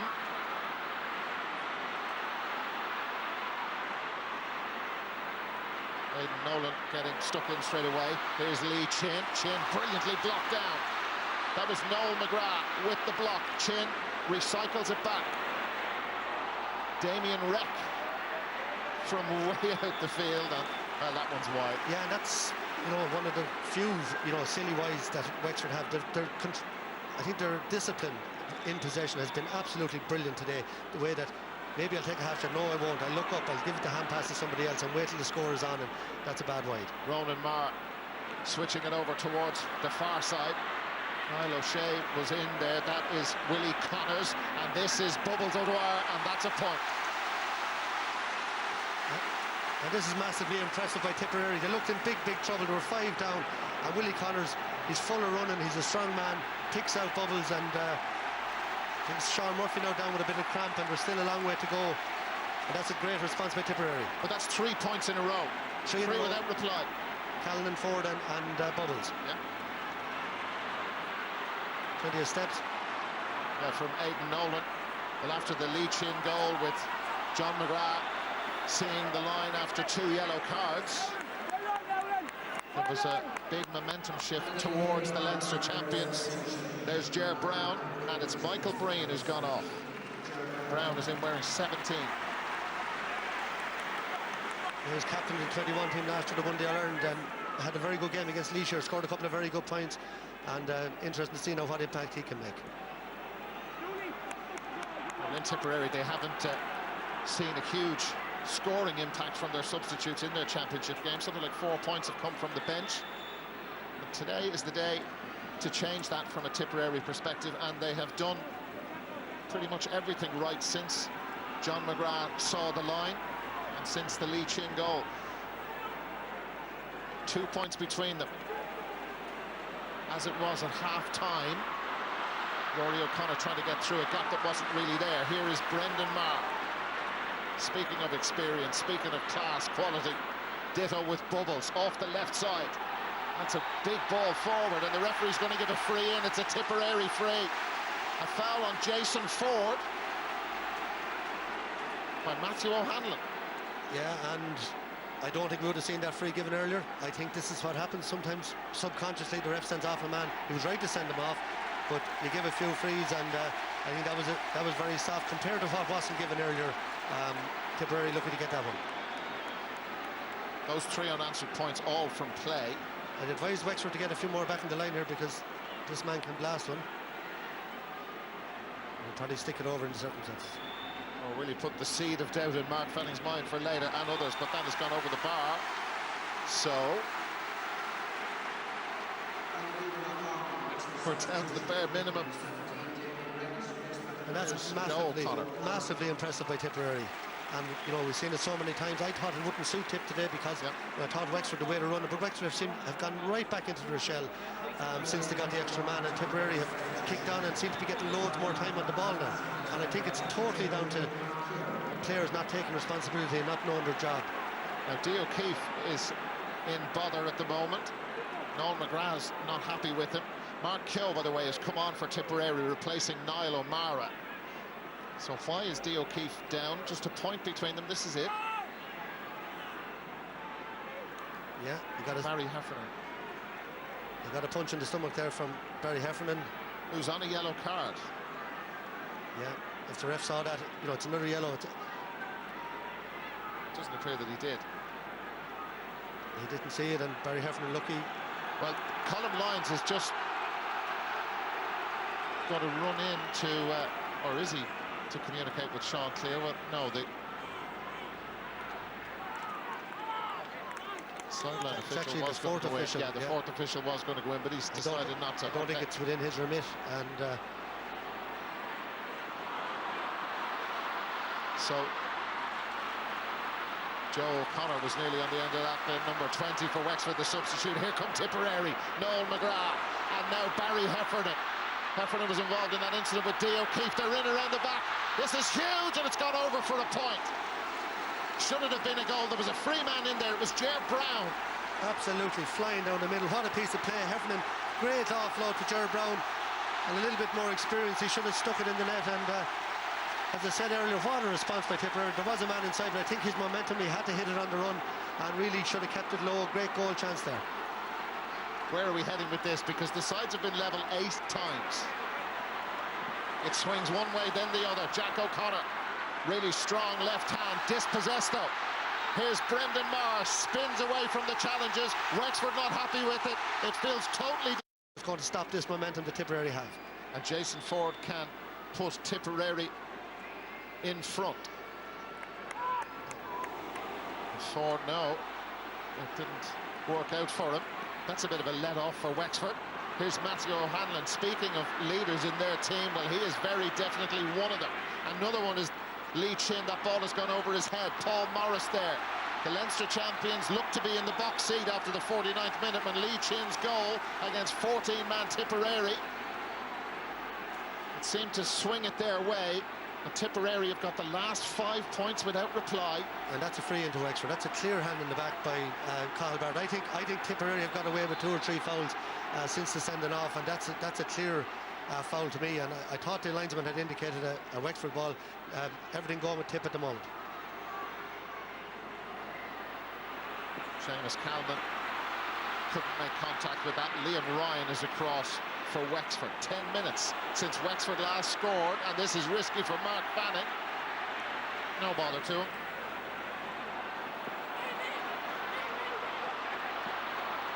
And here they come with David Dunn, one of the substitutes. Tipperary's turn to look a bit open. Referee playing an advantage. Paul Morris has got Conor McDonald free. It's into McDonald. Goal! I think he was in the square. Or is it a square ball? No, they've given the goal. The green flag goes up, although, hang on, the referee looked to be walking in towards the umpire. He signalled the goal with the flag. They're not going to allow it. I think he was in the square. We're going to get a replay. The ref doesn't get a replay. It's up to the officials. I haven't seen the replay yet either. But is he saying he moved in? They're going to give it? What is... his umpire is saying he came in after the ball. He's telling him to give it. And this is where technology is. There's somebody upstairs. Give us a signal. Give us a signal, but we don't have it. And what is... Well, we'll watch the referee while you watch this. Yeah, no, are they going to give the goal? They have given the goal. It's been given. I just wonder what the delay was, why referee Sean Clear, he went in to speak to the umpires, then stopped. Is this a goal for you? Yeah.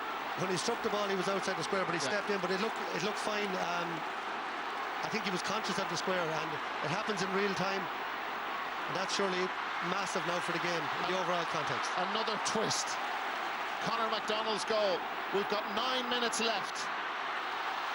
Here they come again. Conor McDonald. McDonald didn't even look at the post. He knew instinctively where they were, but he should have had a glance because he's put that wide. Brian Hogan and the umpire on that near side. Well, it was like as if the umpire was marking the goalkeeper. He had to get out of the way. Wexford lead by 3. Dee O'Keefe. Wexford's last 2 scores, goals from Conor McDonald and then Lee Chin before it. It's been mostly Tipperary since then. Here's Noel McGrath. He comes up with the shot, and Noel McGrath's point. He comes up with big moments, doesn't he? He does indeed, and another great score. Just looking around there, some of the tip lads, a lovely ball bounced into his hand there, and great shot over the bar. Just looking at Brendan Maher there, looked a bit weary out there, and you know, extra man for that long, it's going to be hard for him to hold up, but they have really come good since that sending off. And Wexford, well, all the talk about them being one of the fittest teams in the country, they've freshened things up in the last while with replacements coming off the subs bench. Simon Donoghue bashing the ball into the ground. Here is Paul Morris. He looks really lively. Not his best pass though. Aidan Nolan got across, no foul. Tipperary have got it back. Here they come. Willie Connors losing it. Everything on the line for both teams. Rory O'Connor, and O'Connor's lost the ball. Barry Heffernan was calling for that. His weary minds and legs out there, and arms and the whole lot at this stage as Simon Donoghue just swung at that. Tipperary have got it back.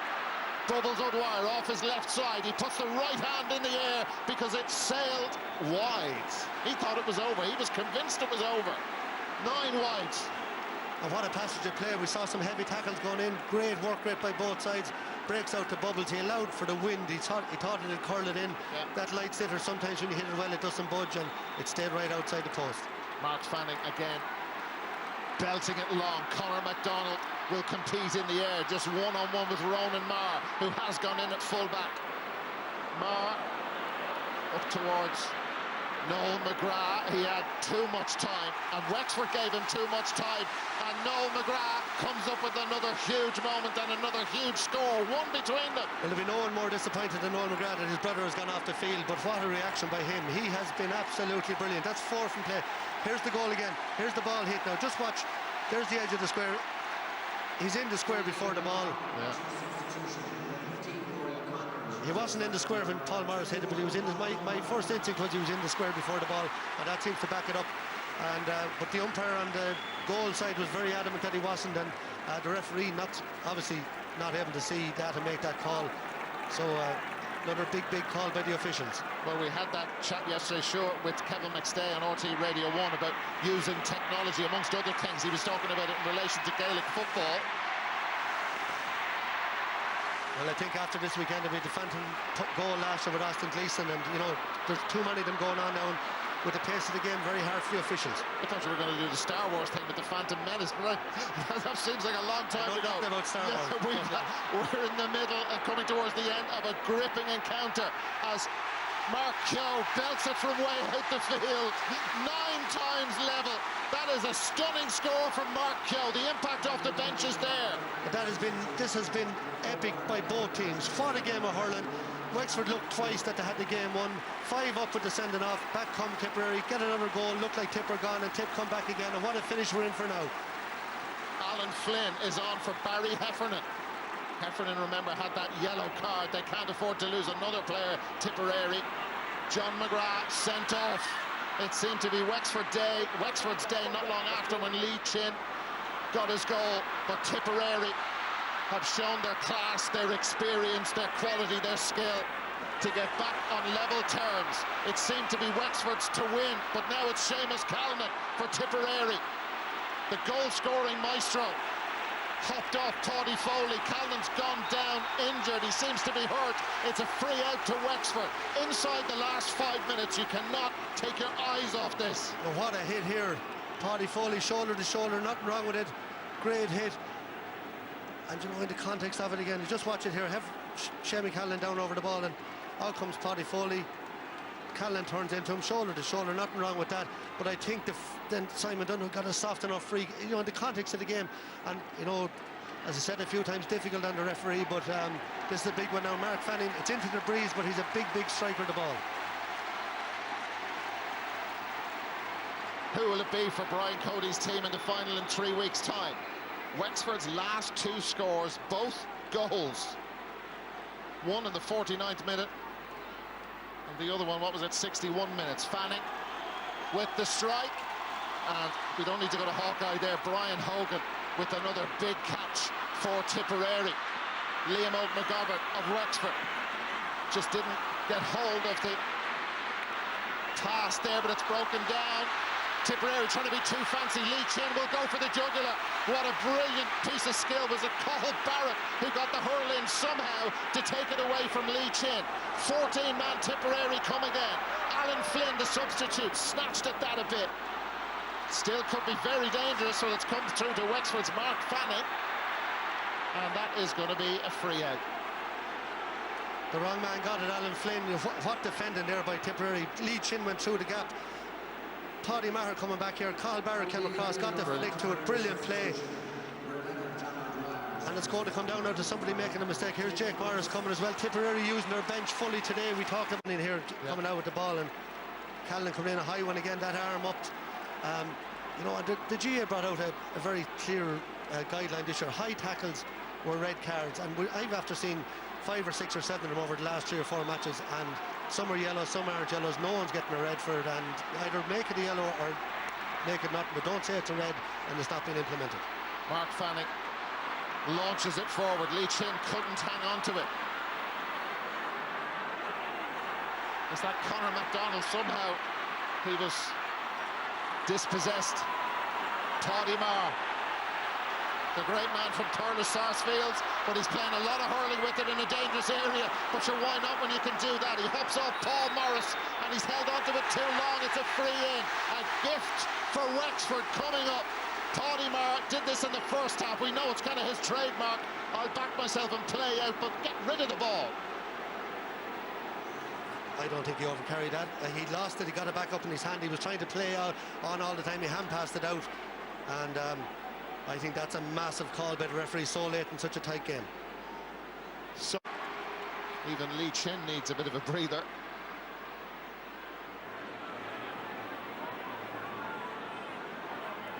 The sides have been level a total of 9 times.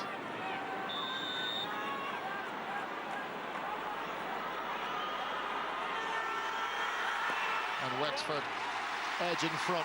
We're in the last minute of the 70. How much will the referee add on? You would think at least 4. Cathal Barrett off the short puck out. Tipperary, well, their energy, and well, they were described as flat at times, certainly in the Munster final and at times against Laois. They have been anything but flat here. Neither has Paddy Foley. He's come up with some huge moments for his team. Matthew O'Hanlon. Wexford lead by a point, but they've lost concentration, and now it's come out to Willie Connors of Tipperary, and they've been level a perfect 10 times. Willie Connors And brilliant catch there by Paddy Foley to start. And look at that, Jake Morris was free inside of him, missed it. It was in the back of the net. And Willie Connors has made a big impact like all the tip-offs with a great score. Michael, 6 minutes added on.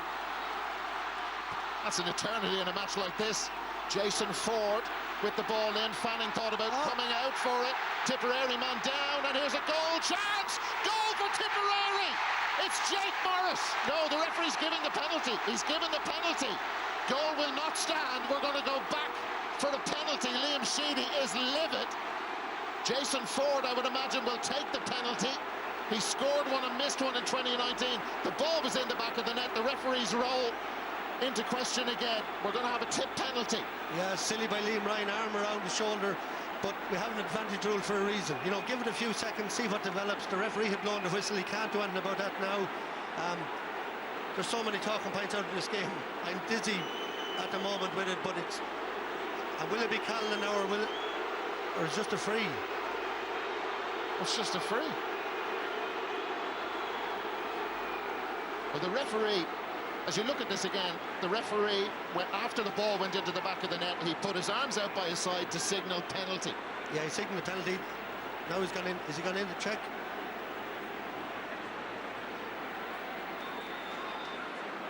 So what do you do if you're Jason Ford? It is not a penalty. Mark Fanning has help back there, and Jason Ford just taps it over. Fair enough. Tipperary lead by 1. It could so easily have been 3. Perhaps it should be a 3-point lead. I think it should be. The advantage rule is brought in for that reason. Give it a couple of seconds, see how it develops. You can always blow the whistle and give the free. Put your arm in the air. That's the way it's supposed to be refereed. That's a foul on the ball now as well. Mark Fanning threw it up and brought it back onto the hurl again. They could be writing books about this match for years to come. Certainly there's a movie in it. It has been astonishing. Seamus Kennedy. Big clearance. Tipperary lead by a point. Will it be Kilkenny? Seamus Callan. He's got a goal chance, and that has gone over the bar. No, it's 65. Gone out for a 65. That was really tight. Callan pulled the trigger, and it was deflected away. Was it by Liam Ryan? It shows you the instinct of this man. Head straight for the goals again. No. It's the sweeper, Kevin Foley. That shows you the importance of him there getting back. Great block, great interception by Kevin Foley. Because Mark Fanning's a superb goalkeeper, but Callan in that position, at that range, more often than not, it's a goal. His team have battled brilliantly. Liam Sheedy. You'd imagine, you know, maybe stick it over the bar, but if Ford scores this, it'll all be forgiven, but he missed the last one from the same distance. Okay, so for the 65, from the 65. Still loads of time left. Jason Ford, big puck for him, and he's come up with the goods. Equal to the pressure for sure, Jason Ford. That's the last 3 in a row for Tipperary. Yeah, and a big call putting him under freeze this year, and he's really responded. What a game he's having.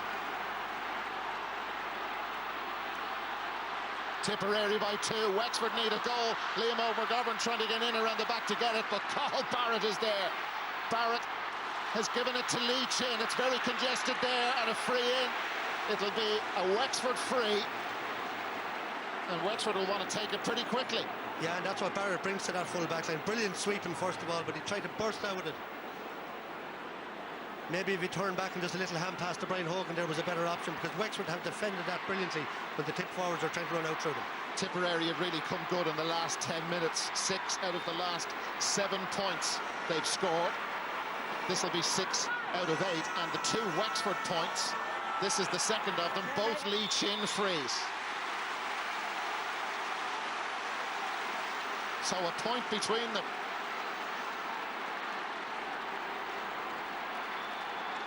A point between them, and less than 2 minutes to go. Big puck out from Brian Hogan. Yeah, and Tip hit the 35 mark again, but look at Wexford, just 1 behind. Could we have extra time? What a catch. Brilliant from Liam Ryan. Absolutely outstanding. Wexford a point down. Aidan Nolan. And Nolan launches it in towards Lee Chin. With Ronan Marr. Chin was holding onto the stick, was he? And the referee's given a free out. The referee has given Tipperary a free. It'll relieve the pressure, and even that little delay afterwards, well, that helps Tipperary's cause. Their last 3 All-Ireland semi-finals settled by a point, Tipperary. They lost by a point in 15 and 17 to Galway. Beat Galway by a point in 16. They lead by a point here. Yeah, you see Brendan Martin's experience again there. He just left the hurling there and urged the ref to give the free. What a game of hurling. And what a job done by Liam Sheedy. All sorts of things called into question, doubts about his team. It's not over yet. Wexford, will they get one more chance? Or Tipperary in no rush at all to take the free with 30 seconds to go. Brian Hogan, as far away as possible. He will want to get this ball down the field. Wexford need it back quickly, and there's an opportunity for Jake Morris, and that could very well be it. Morris could have had a goal, but the referee called them back. He's a huge talent. He's had some week, and is that the insurance they lead by 2? That is some point at this stage of the game to have the confidence sticking over the bar. Wexford need a goal now from this play. They need a goal, one last play, and they're not going to get it. Tipperary with Willie Connors. They've gone point for point, toe for toe, or toe to toe all the way through the second half. But Tipperary did it with a man less for the majority of the second half when John McGrath was sent off for 2 yellow cards. Mark Fanning gets the ball back in play. The 6 minutes are gone. Referee hasn't had a look at the watch. Is he going to blow the full-time whistle? Wexford need the ball back as quickly as possible. It is all over. It is all over. And in 3 weeks' time, we are going to have Cody against Sheedy, Kilkenny against Tipperary. The 3rd meeting of the 2. You think of the epic battles they had over the years. Well, Sheedy and Cody will be back again. Wexford did all they could. When McGrath was sent off, they got the big goal with Leach in. It looked to be theirs from that point, but Tipperary from somewhere found the energy, found the skill, the desire, and they're into the final. An incredible win, Darren, that's all I can say. What a performance by Wexford. They're crestfallen. David Fitzgerald, the team, they've given everything. To score 320 and not to win is unbelievable, but the heart, that man there, Liam Sheedy, in our picture, there's something about him. He's able to drive on players. They looked in big trouble. They used their bench. They emptied it. And look at the difference they made. Ger Brown a point, Willie Connors a point, Mark Keogh a point, and Jake Morris 1-1. 1-4 from the bench when they were in big trouble. And their key man came to the fore, and Wexford are crestfallen. But what a win for Tipperary, and we have Kilkenny and Tip. They haven't gone away. They're back in the All-Ireland final. Yeah, the impact from the bench, Michael, we spoke about, in the previous games, they hadn't seen that one. My word, they saw it today. Well, it's nearly as if he was waiting for today to spring the bench, and like, they looked in big trouble. As I say, five down, John McGrath sent off, and you'd say with Wexford, with the extra man, with their athleticism, with everything, they're going to pull away, and the key men came to the fore. Brilliant comeback by Tipperary, and then the late goal again, they fought that off. So what a win for Tip. Well done to all involved. Absolutely incredible game. The full-time score, another thriller. Wexford have been beaten. Tipperary 128, Wexford 320. Oh, Dara and Michael sound like they need to catch our breaths, as do we, even though we haven't been commentating the last 70 minutes. Anthony, you reckon that has matched last weekend's brilliant semi-finals? Well, last year's, John, even, because we thought there was a weekend never to be surpassed, even though there were 2 draws, and those Wexford lads must be absolutely gutted. But you have to say, what defiance from Tipperary. There was that controversial incident in the first half. They lifted their game, and again after the sending off, which was a second yellow, to be fair, the tackling absolutely Trojan, Joanne. And it was as good a second half of hurling as I've seen. It was absolutely epic stuff, and that man Liam Sheedy has them back in the All-Ireland against Kilkenny. Did we think it was going to be a Tipperary a few weeks ago, Kilkenny final? My God, where did they get it from? Ursula Jacob, once again, lots of contenders in both teams for man of the match. In the end, you went for? Noel McGrath. Look, we spoke before the match about the influence that he could have over this game. Some of the covering and tracking he did, the score taken he got, but he was launching attack after attack, and he was supporting that defence there today, and he's a worthy winner today. But again, he was just showed true leadership throughout that game, and the influence he had was brilliant. Well, there you go. What a big second half those two men had as well. But man of the match for today is Noel McGrath, and he is with Ivan. Noel McGrath, sleeving him on, is ringing out around Croke Park. You've played in a lot of tight games. Where does this one rank? It's right up there, Ivan. Like, I don't really have the words to describe it there today. Like, but what's after going on there for the last 70, 75 minutes was unbelievable. And look, we were backs to the wall there for the last, 20, 25 minutes, down to 14 men. Like, Tipperary have been questioned coming up here about what they can and can't do. I don't think any words can describe what happened there, and anyone that was looking for answers got them today. I think those questions were indeed answered. You've got Kilkenny in 3 weeks' time again. Oh, look, to be honest, I am out of breath. I can hardly even talk here now.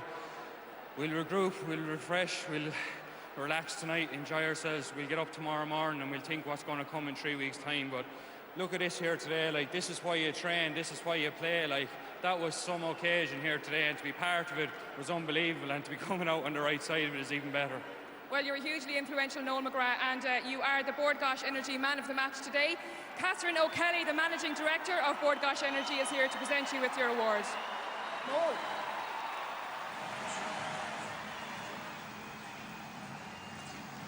Yeah, well done to Noel McGrath, well done to all of Tipperary. Massive commiserations to such a brave Wexford. Oh, the brave almost sounds patronising when you say things like that. They performed so brilliantly today.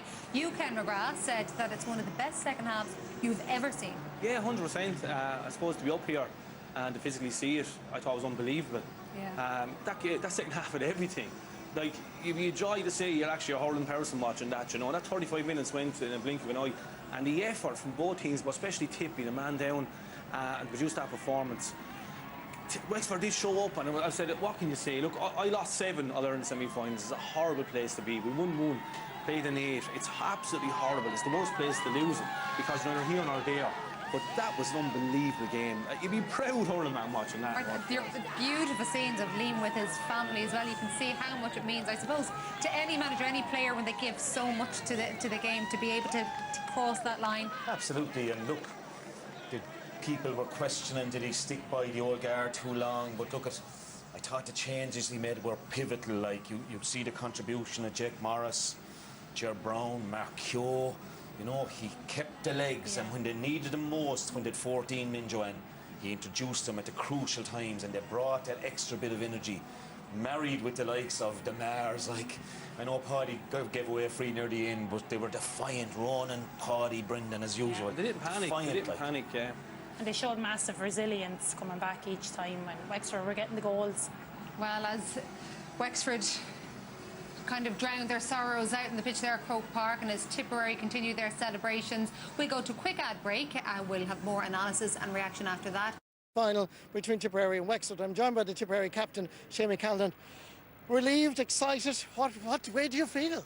Yeah, I suppose it's hard to put a straight thought process in there now so soon after the game, but that was just, everything was in that game. The heart, I suppose, from our own lads, I have to say, very proud of our own lads. But Wexford trying everything at that. You just see the bodies at the end of the game. Everyone was just spent, and look, that's championship hurling, and that's the beauty of the game. Both teams just trying everything they could at the game, and thank God we got through. It was a real test of character, because you played 31 minutes in the second half without John McGrath. You had only 14 players. Yeah, it actually seemed to give us a bit of a lift, really. I suppose, it was backs to the wall kind of stuff there, and but our lads showed such fight and heart, and really just drove it on. And I suppose we were patient and managed the game well, and just kept the scoreboard taking over. So, so proud of the boys in our dressing room there, and and look, can't say enough about Wexford either. They'll wake up tomorrow, they'll be disappointed, but they can be very, very proud as well. And you're looking forward to an All-Ireland final against the other great rival, Kilkenny. Exactly, yeah, it's great, isn't it? I suppose Tip and Kilkenny, it's a great rivalry, it's a healthy rivalry, and it's brilliant. And I suppose we haven't really processed it all yet, really, so our mind was just on today, but it's definitely something that we're really looking forward to already, and I suppose we'll start analysing it tomorrow. Well, I think you should enjoy tonight, and maybe tomorrow as well, Seamie, in fairness to you, because we all enjoyed it, and we can look forward to 3 weeks' time, the All-Ireland. Ladies with Ivan. He is, and he's still pacing up and down here, Liam. How's the ticker? That was some game. Yeah, look at just huge character from my lads, I suppose, over the course of the last month, maybe it's been questioned a little bit about what these boys can bring. So, to see what they brought there today, down to 14 men, a few decisions maybe that didn't go our way. We had the ball in the back of the net and it didn't count. So, just, the way we came back from 5 points down there, the man down, the way we used the ball, the way we just put our bodies on the line, it was just, look, as I said, I have a very small job to do in all this. It's just those players, and just the way they went about their business there when their backs to the wall, I think was monumental, and I'm just so proud of them. You mentioned the decisions there, and you did jump up and down a little bit on the sideline, as did your counterpart. Do we need more technology? Did you see many of them? Did you question many of them? Well, look, it's in the heat of the moment, and look, I know Sean very well. He's a very competent referee, but just obviously the game is moving at such a pace, and it's certainly not an easy job. My job is much easier, but look, from our point of view, there was just a few times where you thought you might have got the break, and we didn't. And look, as I said, just the way we stuck at it and the way we hung on in the finish, and we were hanging on in the finish, but the way we defended, I thought was heroic, and the way some of the scores we got in that second half was a joy to behold. So we're just thrilled. You mentioned going down to 14 men. Lee Chill's goal, 5 unanswered scores then from Tipperary after that. Is that the period where you won it? Without question. I think, as I said, we were put to the pin of our collar, but, our movement up front, some of our striking, the way we found space, when we were a man down, I think the way we pushed ball in and the way we dealt with that ball was really, really good. I mean, we always said we had really good players, but I think, there's been a lot of questions about their character and what they can bring when they don't have the ball. And I think, with 14 men, and the way we still went at that game, I think is very, very pleasing. Another question you may have answered today is those questions around the bench and the impact that they make. Willie Connors, Mark Yo, Jake Morris, everyone that came in off the bench today made an impact. Yeah, look, it's something we had spoken about. We feel we have a really strong panel. There's a number of guys that didn't get to tug out today. So, the 11 that's on the bench really do represent that group. And they made a solemn promise to me that they were going to represent that group, the ones that got the chance. And thankfully, as I said, they gave us loads of energy. They won loads of ball, and they got the vital scores in the finish. When it's a one-point game, you need your bench contributing. Okay, Liam, thanks a million. See you in 3 weeks. Thanks a million. And after all this talk of an evolution in hurling, in 2019 the All-Ireland final is going to be between Kilkenny and Tipperary. We of course will have it live for you on the 18th of August from 2:30 here on RT2. There were so many moments you could pick out in that second half. Ursula, we see John McGrath obviously gets that red card. Very few, I think, question marks over whether or not he deserved it. But then you got Wexford getting 3 goals, and after Conor McDonald put that third one in, the response came, and it seemed to be that man of the match who was leading the charge. And that's who we were saying, right from the get-go. But Noel McGrath, in particular in the second half, he showed such character, as Liam Sheedy said, composure and everything, to get 2 massive points just after Conor McDonald's goal, and the intelligence and his decision maker under a high-pressure situation. That was a brilliant score. You wouldn't expect that maybe in in such a high-pressured situation. And then again, Ronan Maher, who had a massive game for Tipperary, the dummy pass he gives here to Aidan Nolan, and just such a sweet striker of the ball, pure and utter class. And he's fully deserved. He was a soccer player, like you said, Madrid or Barcelona would be after him. He's that kind of a creative genius, isn't he? Like he's been so consistent, but he's really standing up as a leader. Let's be honest. He moved to midfield. If you give him credit for that too.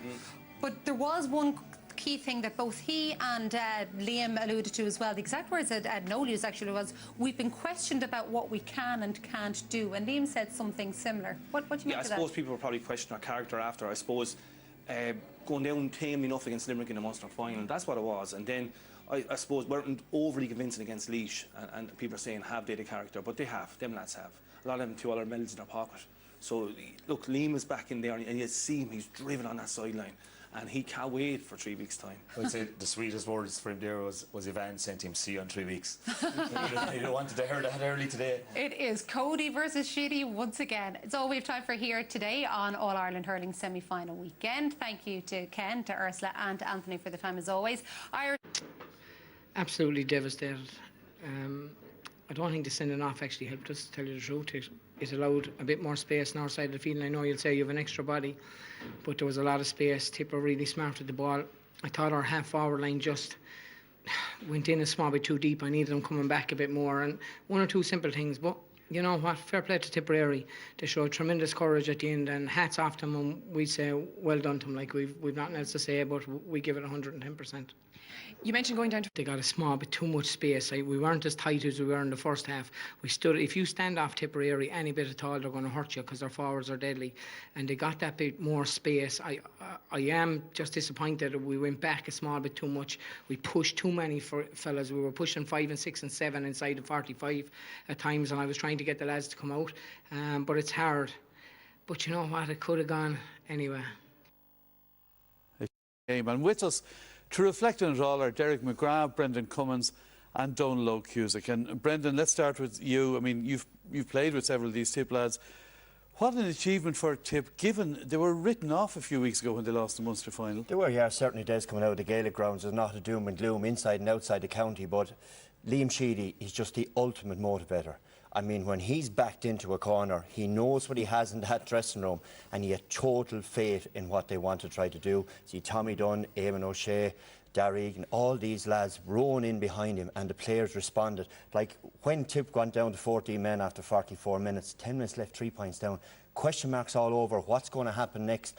45,000 Wexford people going mad, thinking we're back dancing at the crossroads again. But within all that group, there was a composure shown. They worked the ball from their own half-back line, something we'd seen early in the championship, which they got back to today, and then the subs. The bench was something that I myself was a little bit worried about, but they all came on, they all scored, and they all contributed to what is a fantastic win for Tipperary. It really sets them up now. A lot of heartache for Wexford this evening. Obviously, it goes without saying, I suppose, Derek, but Davy Fitz again had to defend his sweeper system in his post-match press conference and point out that they scored 320. This keeps coming up. Yeah, and look, Davy should feel neither the need nor the obligation to defend either himself nor his team tonight. A team that played with pride, honour and great flexibility, adaptability, innovation, and showed how much we've evolved. Almost kind of a total hurling approach. So I don't know why he finds the need. And ironically, Des, now that you've mentioned, he's asked about it. Yeah, but I suppose the 2017 All-Ireland semi-final, we scored 419 with a similar type of system. You know, if you want to, you know, in terms of, you're talking about scoring averages, so I'll just answer the question while it's asked. So that's what they did. They brought this totality of approach through the game. Ultimately, it didn't get him the victory, and it's, you look at it coldly and you say it didn't get him the victory, but for me, there was huge adaptability and improvisation in everything they did, even from the very get-go. So here you have, you're setting the tone almost straight away. You have a situation where Paddy Foley sitting in the hole, it's back, but the key thing there was Simon Donoghue and Sean Murphy getting ready to go from deep, attacking from all angles. We look here, they filter 6 back. Watch Kevin Foley, he's circled here. Watch him filtering back to the edge of the D, all the same time allowing Liam Ryan, when he gains possession as a full back, to say to himself, here, listen, I'm taking off here. I have the comfort of Kevin Foley back. So Liam Ryan heads off straight up the field, a full back, something that probably would be scorned upon in other years. A full back to mind the house, don't bother leaving the edge of the square. And look at the skill at the end of it, off the hurley and over the bar. Unbelievable skill. Here again, Simon Donoghue looking up. Watch the smarts here of Sean Murphy. Bubbles is talking to Sean Clear. Sean Murphy sees an opportunity. A wing back, he's actually playing left half back. So we'll see him then, we'll track him, heads over to the right half forward position. We get a quick free down his line, gathers possession, and he throws it to Liam McGovern, and it's a point for Wexford. So it's that totality of approach all the time. Again, look at where Kevin Foley picks up possession here. Eventually picks up possession at the edge of his D, and it's a give and go. It's not just give and not bother going again. And he gets it back here off Damien Rake. And he actually has an overlap if he takes it on a couple of steps, but he puts it over the bar. Just brilliant, complete, unpredictable nature of the attacks. And it's something that it's just very evident in Davy's play. And Des, here was a critical moment in the first half. Continuing on what Derek was talking about. Watch Sean Murphy here, okay? Puck out from Wexford. He takes that chance. No, key to him taking that chance is Wexford know the defensive setup is there behind. But Davy encourages his players to have a cut, take the risk. Lee Chin gets the ball. Watch Sean Murphy continuing on his run. Great ball from Lee Chin inside, lifts his head. This is a wing back now that's nearly on the opposing in-line. Ball to Conor MacDonald and score. Fantastic innovation, and that spirit, Derek mentioned that word, innovation. Innovation is the lifeblood of any game, right? And let's call a spade a spade. A lot of the way that Davy is challenged, and this man has been challenged, it's as if they're disrespecting the game in some way. I'd actually say that not to innovate is actually disrespecting the game. And also, as I'm at it, it reminds me what was happening in the mid-2000s when it came to Gaelic football. You had a lot of very intelligent coaches that were playing the game in a certain way, but it was very easy to make cheap shots about the likes of puke football and so on. Why weren't people asking, why did people want to do this? Why were coaches doing what they wanted to do? And I think it's fantastic.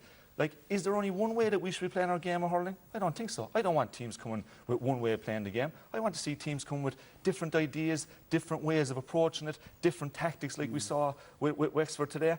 And the last point I'll make, right, as I'm on it, because I think that's often in my mind, I actually believe that type of, accusation of disrespecting the traditions of the games, I actually think it's part of the last remnants of British culture on these islands, right? Because we know that the British, with the games that they founded a lot of them, right? But they struggled to accept and adapt to all of the wider influences in their game. And I would equate exactly this long ball to John Bull type spirit, Jack Charlton type spirit. It's exactly the same type of spirit for me. But I'm delighted that the modern player has moved on. Because I tell you, Des, if you went into any modern inter-county dressing room, they wouldn't even be interested in that talk. They know themselves that the game has moved on. The same fellas who were challenging that type of stuff, I bet you they would have been challenging at one stage picking the ball off the ground in hurling was being scoffed at. Mackey was one of the first fellas to solo with the ball, and you still had some people on his case. I bet you they'd be the same fellas that are on the likes of Davies and Derek's case would have been on Mackey's case in the day.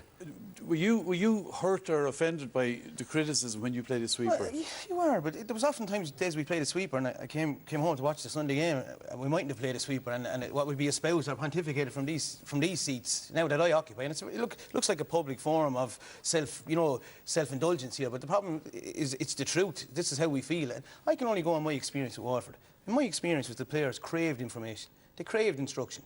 But they also craved flexibility, adaptability. They craved the whole idea of having fun. And there's a merger between, ambition, drive, innovation, and fun and enjoyment. So I think what we've seen over the weekend as a whole is that flexibility of approach and that totality of approach. And look, the irony of it is now, look, for instance, on a personal level, I sat at home on the 2016, the night of the Sunday game, the last show of the year. And the moments of the year were picked out for the year. And one of the moments of the year that was picked out was our pummelling at the hands of Tipperary in 2016. It was like a system breakdown, a system meltdown were the words used. And that we learned for the semi-final against Kilkenny of the same year, where we took the shackles off and we kind of let them at it and we let them out and play. Well, I can tell you, we were more scripted and more rehearsed and more planned for the Kilkenny game that year in 2016 than we were for any game where it was espoused that the shackles were off, etc., and we played with more freedom. Freedom can coexist within a structure. We're all espousing about the fact that we want to express ourselves and play the game. And another interesting point, and maybe it's a broader point, I just in terms of the 60 players that played the weekend, 56, I reckon, went through third level. And this is not an academically snobby point, but it's a societal issue now. The pathway for most players now is, whether it's Munster, it's Hartley Cup, it's in Leinster, it's the Leinster colleges, it's Fitzgibbon, it's then the pathway for them is, and when they're in college, they're sharing ideas across the board with all different types of guys. They're questioning things more, they're looking for more information, and at the same time, they're trying to get that life-work balance completely correct. And that's a reflection of what's changed over the last 20 years. And I think it's good change. And this is not a kind of a rant. I just think it's really, really good change. Brendan, where do you come in on this? The two lads ideologically would be similar to Davy. The critics were men who wanted man-on-man. Fight your corner. I mean, I suppose common so-called traditional counties will say, as you'd be saying, oh, this sweeper thing. I've been involved in teams that we played sweepers. You have to sometimes keep yourself in the game. But we'll touch on it while the ironic thing today for me is that Wexford actually abandoned that style. If you play the sweeper, you have to be aware that you've bodies around you. You march the ball up through the middle of the pitch, then using speed. Speed. And they stopped doing that. They stopped working the ball from their 45 to 65 to create that overlap, to create a wave, if you like. So the ambition for all the world fizzled out of them when John McGrath went off. It seemed that they went, we've an extra man now. Do you know what? Yeah. History tells us we need to sit back a bit here. The spare man, Kevin Foley, sat in behind the tip full back line rather than front. And that, I think, which stems the criticism again tonight, maybe, that, this old sweeper thing. I've no issues whatsoever with it. But at the end of the day here, Wexford fell short because they didn't work through their plan and their system, because maybe they found the complexity of it a bit too much. I don't know what it was, but either way, it fell short. And until a sweeper wins an All-Ireland final, the boys here are going to be having this conversation maybe. I think it's too simple to almost categorise and put Derek, Davy, myself. Teams are playing covering defenders since the mid-2000s. The reality of the situation is here. That developed in the north, in football. Dempsey brought it to Kilkenny, right? He was coaching the Laois football team. I was playing. I was in Croke Park, looking at, they joke about having 12 defenders behind the ball. I can remember being in Croke Park. I actually remember this man sending a picture to me, right? Being in Croke Park where there was 12 Kilkenny players behind the ball. So covering defenders have existed in the game for years. Right. And Gaelic football has had a huge influence on the game. Like, you even look at Paul Kinnerk going to Limerick. So, like, I think it's just too simplistic and people are too quick to almost say, yeah, put all those fellas into one category, the sweeper lads. And, like, I even heard today now, they're calling it an attacking sweeper. Yeah. And the interesting one is, the most overused phrase outside inter-county dressing room is 15 on 15 or man on man, because it's not used inside an inter-county dressing room. All right, then. Well, that was lively. We're going to look at how Tip won the game and other areas where it could have been was. Well, Brendan, you've praised Tip's resilience already. Maybe you'd look at the fact that Wexford got 3 goals. They might be haunted by a few more chances they had. Yeah, midway through the first half, they got 2 fantastic chances. 2 came one after another. And if you look inside, first of all, the opportunity, you know, the lad spoke about the running game and how it opens up chances for you.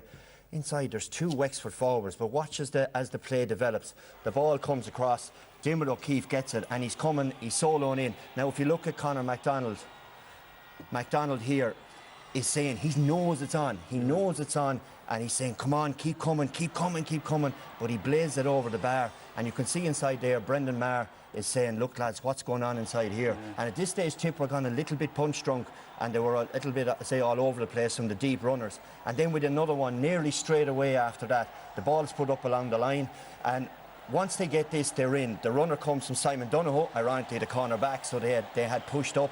And once they get inside here, then it's Rory O'Connor gets in, and again, it's another shot that, you know, you'd expect to try. Like, there's a good save from Brian Hogan, but Tipperary were opened up again because their runners were coming from deep, and the pure volume of players at intensity of running they were doing meant that Tipper going, what's going on here? But they didn't capitalise on that. I think if they did, it might have been a different result. OK, another thing, we'll look at how Tipperary adjusted at the moment, but another big talking point is red cards and disciplinary issues, and there was one, there might have been more. Donald?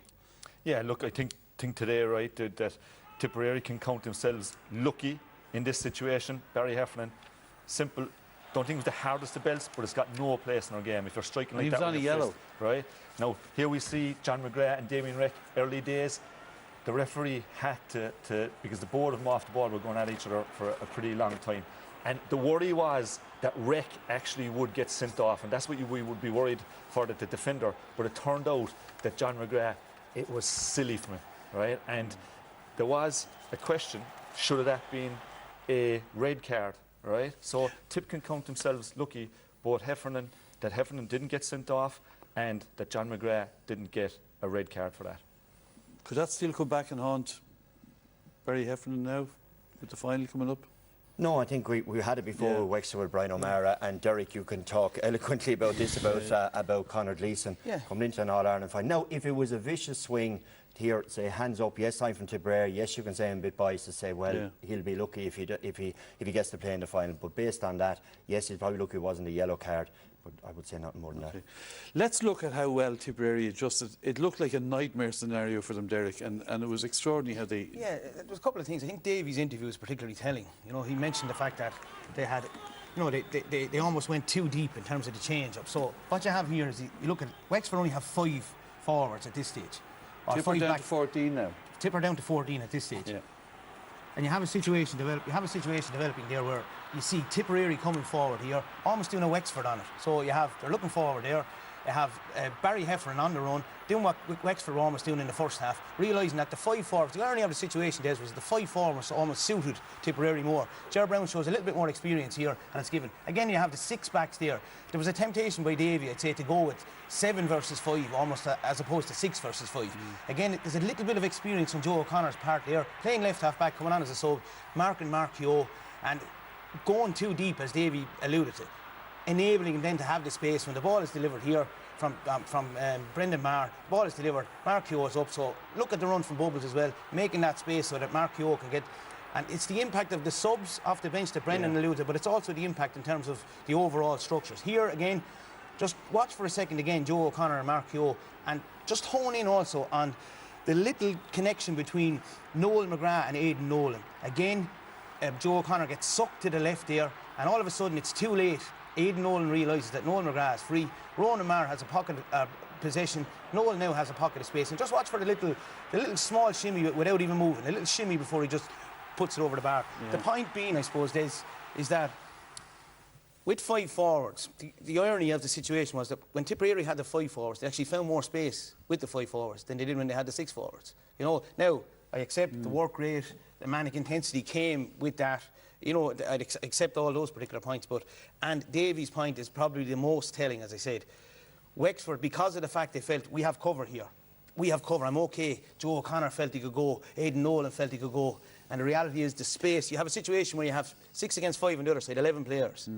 And there's more space where there's 11 players as opposed to where there's 13 players, you know, or 12 players. But interestingly, the youngsters, I mean, Brendan said people wondered would the Tip bench be strong enough to have an impact. These young guys who came in made a massive impact, Donald. Yeah, look, and I think that the timing of it was like, even Jake Morris, who came in near the end, he was just so well suited. Tip needed to do almost a Wexford on it at that stage, like Derek was pointing out, and him getting on the ball, he was able to give great relief. The Matters were outstanding in defence, right, and they were the bedrock in that second half. But you do need someone to carry the ball and almost take the pressure off you in defence. So the likes of Morris coming in, who could carry the ball, was a great fill-up to Tipperary at that stage. But also, Jake Morris is a different animal today at half-3 than he was this day last week. Why? The Munster under-20 final. He breaks inside, he sticks the ball in the back of the net, and the most pressure, like that young man must think he can do anything now, and today he was outstanding, fueled by that confidence he got, I think, from that game last Tuesday night. Despite all that, Wexford were right in it up to the end, and yet they weren't able to, you know, they had chances, their puck-outs were going down the middle towards the Tip goal. Yeah, it was a little bit unusual because I suppose we all talk about tactics and all. The last 25 minutes, Tip outscored Wexford 11 points to 1-2.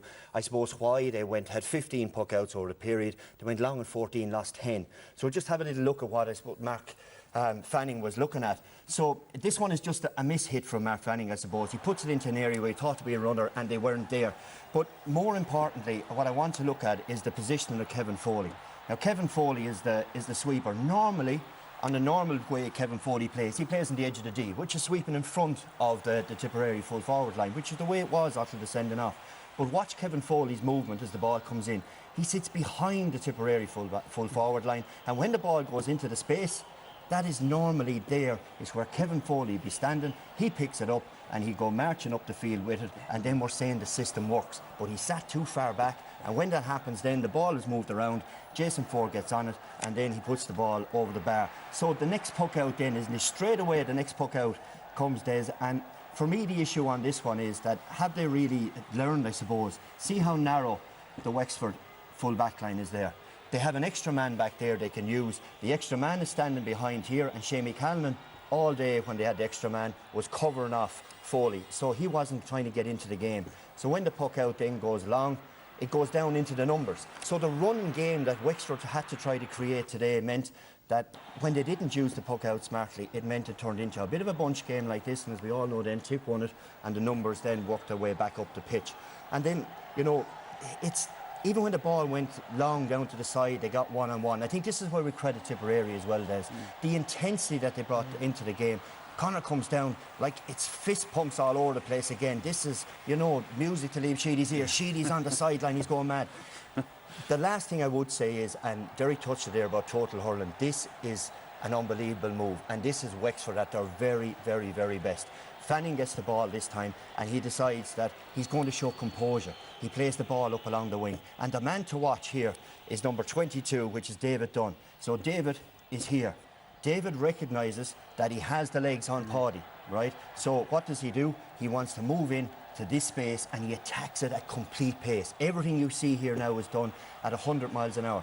So when he goes hard and he gets the ball, and then he draws defenders. And this is the overlap that the sweeper system is designed to create, because once you get the overlap, then here's Morris. And Paul Morris is sitting in there, and now you're in big business. If you've got the extra man, they work it up the pitch. Tipperary defender is drawn across again, And when the tip defender is drawn across, obviously then it leaves McDonald on the far side, overlaps all over the place, it goes across and they stick it into the roof of the net. Now I think tomorrow morning when that man looks at it, he'll go, oh, if we only went a little shorter, if we ran it like a game of football through the lines rather than going long. And that's, I think, where the system works and where I suppose it fell down in this case, and that's why I think Tipperary got in. So the irony of it, right, is that Davey will be criticised tomorrow for pucking the ball too long. Yeah. All right. Well, we'll have more on Tipperary later. Settle down, you know. We'll have more on Tip later, obviously, but I suppose we should finish by acknowledging what a year it was for Wexford and the colour they brought and winning Leinster and the celebration. Leinster double indeed, because they're minors also.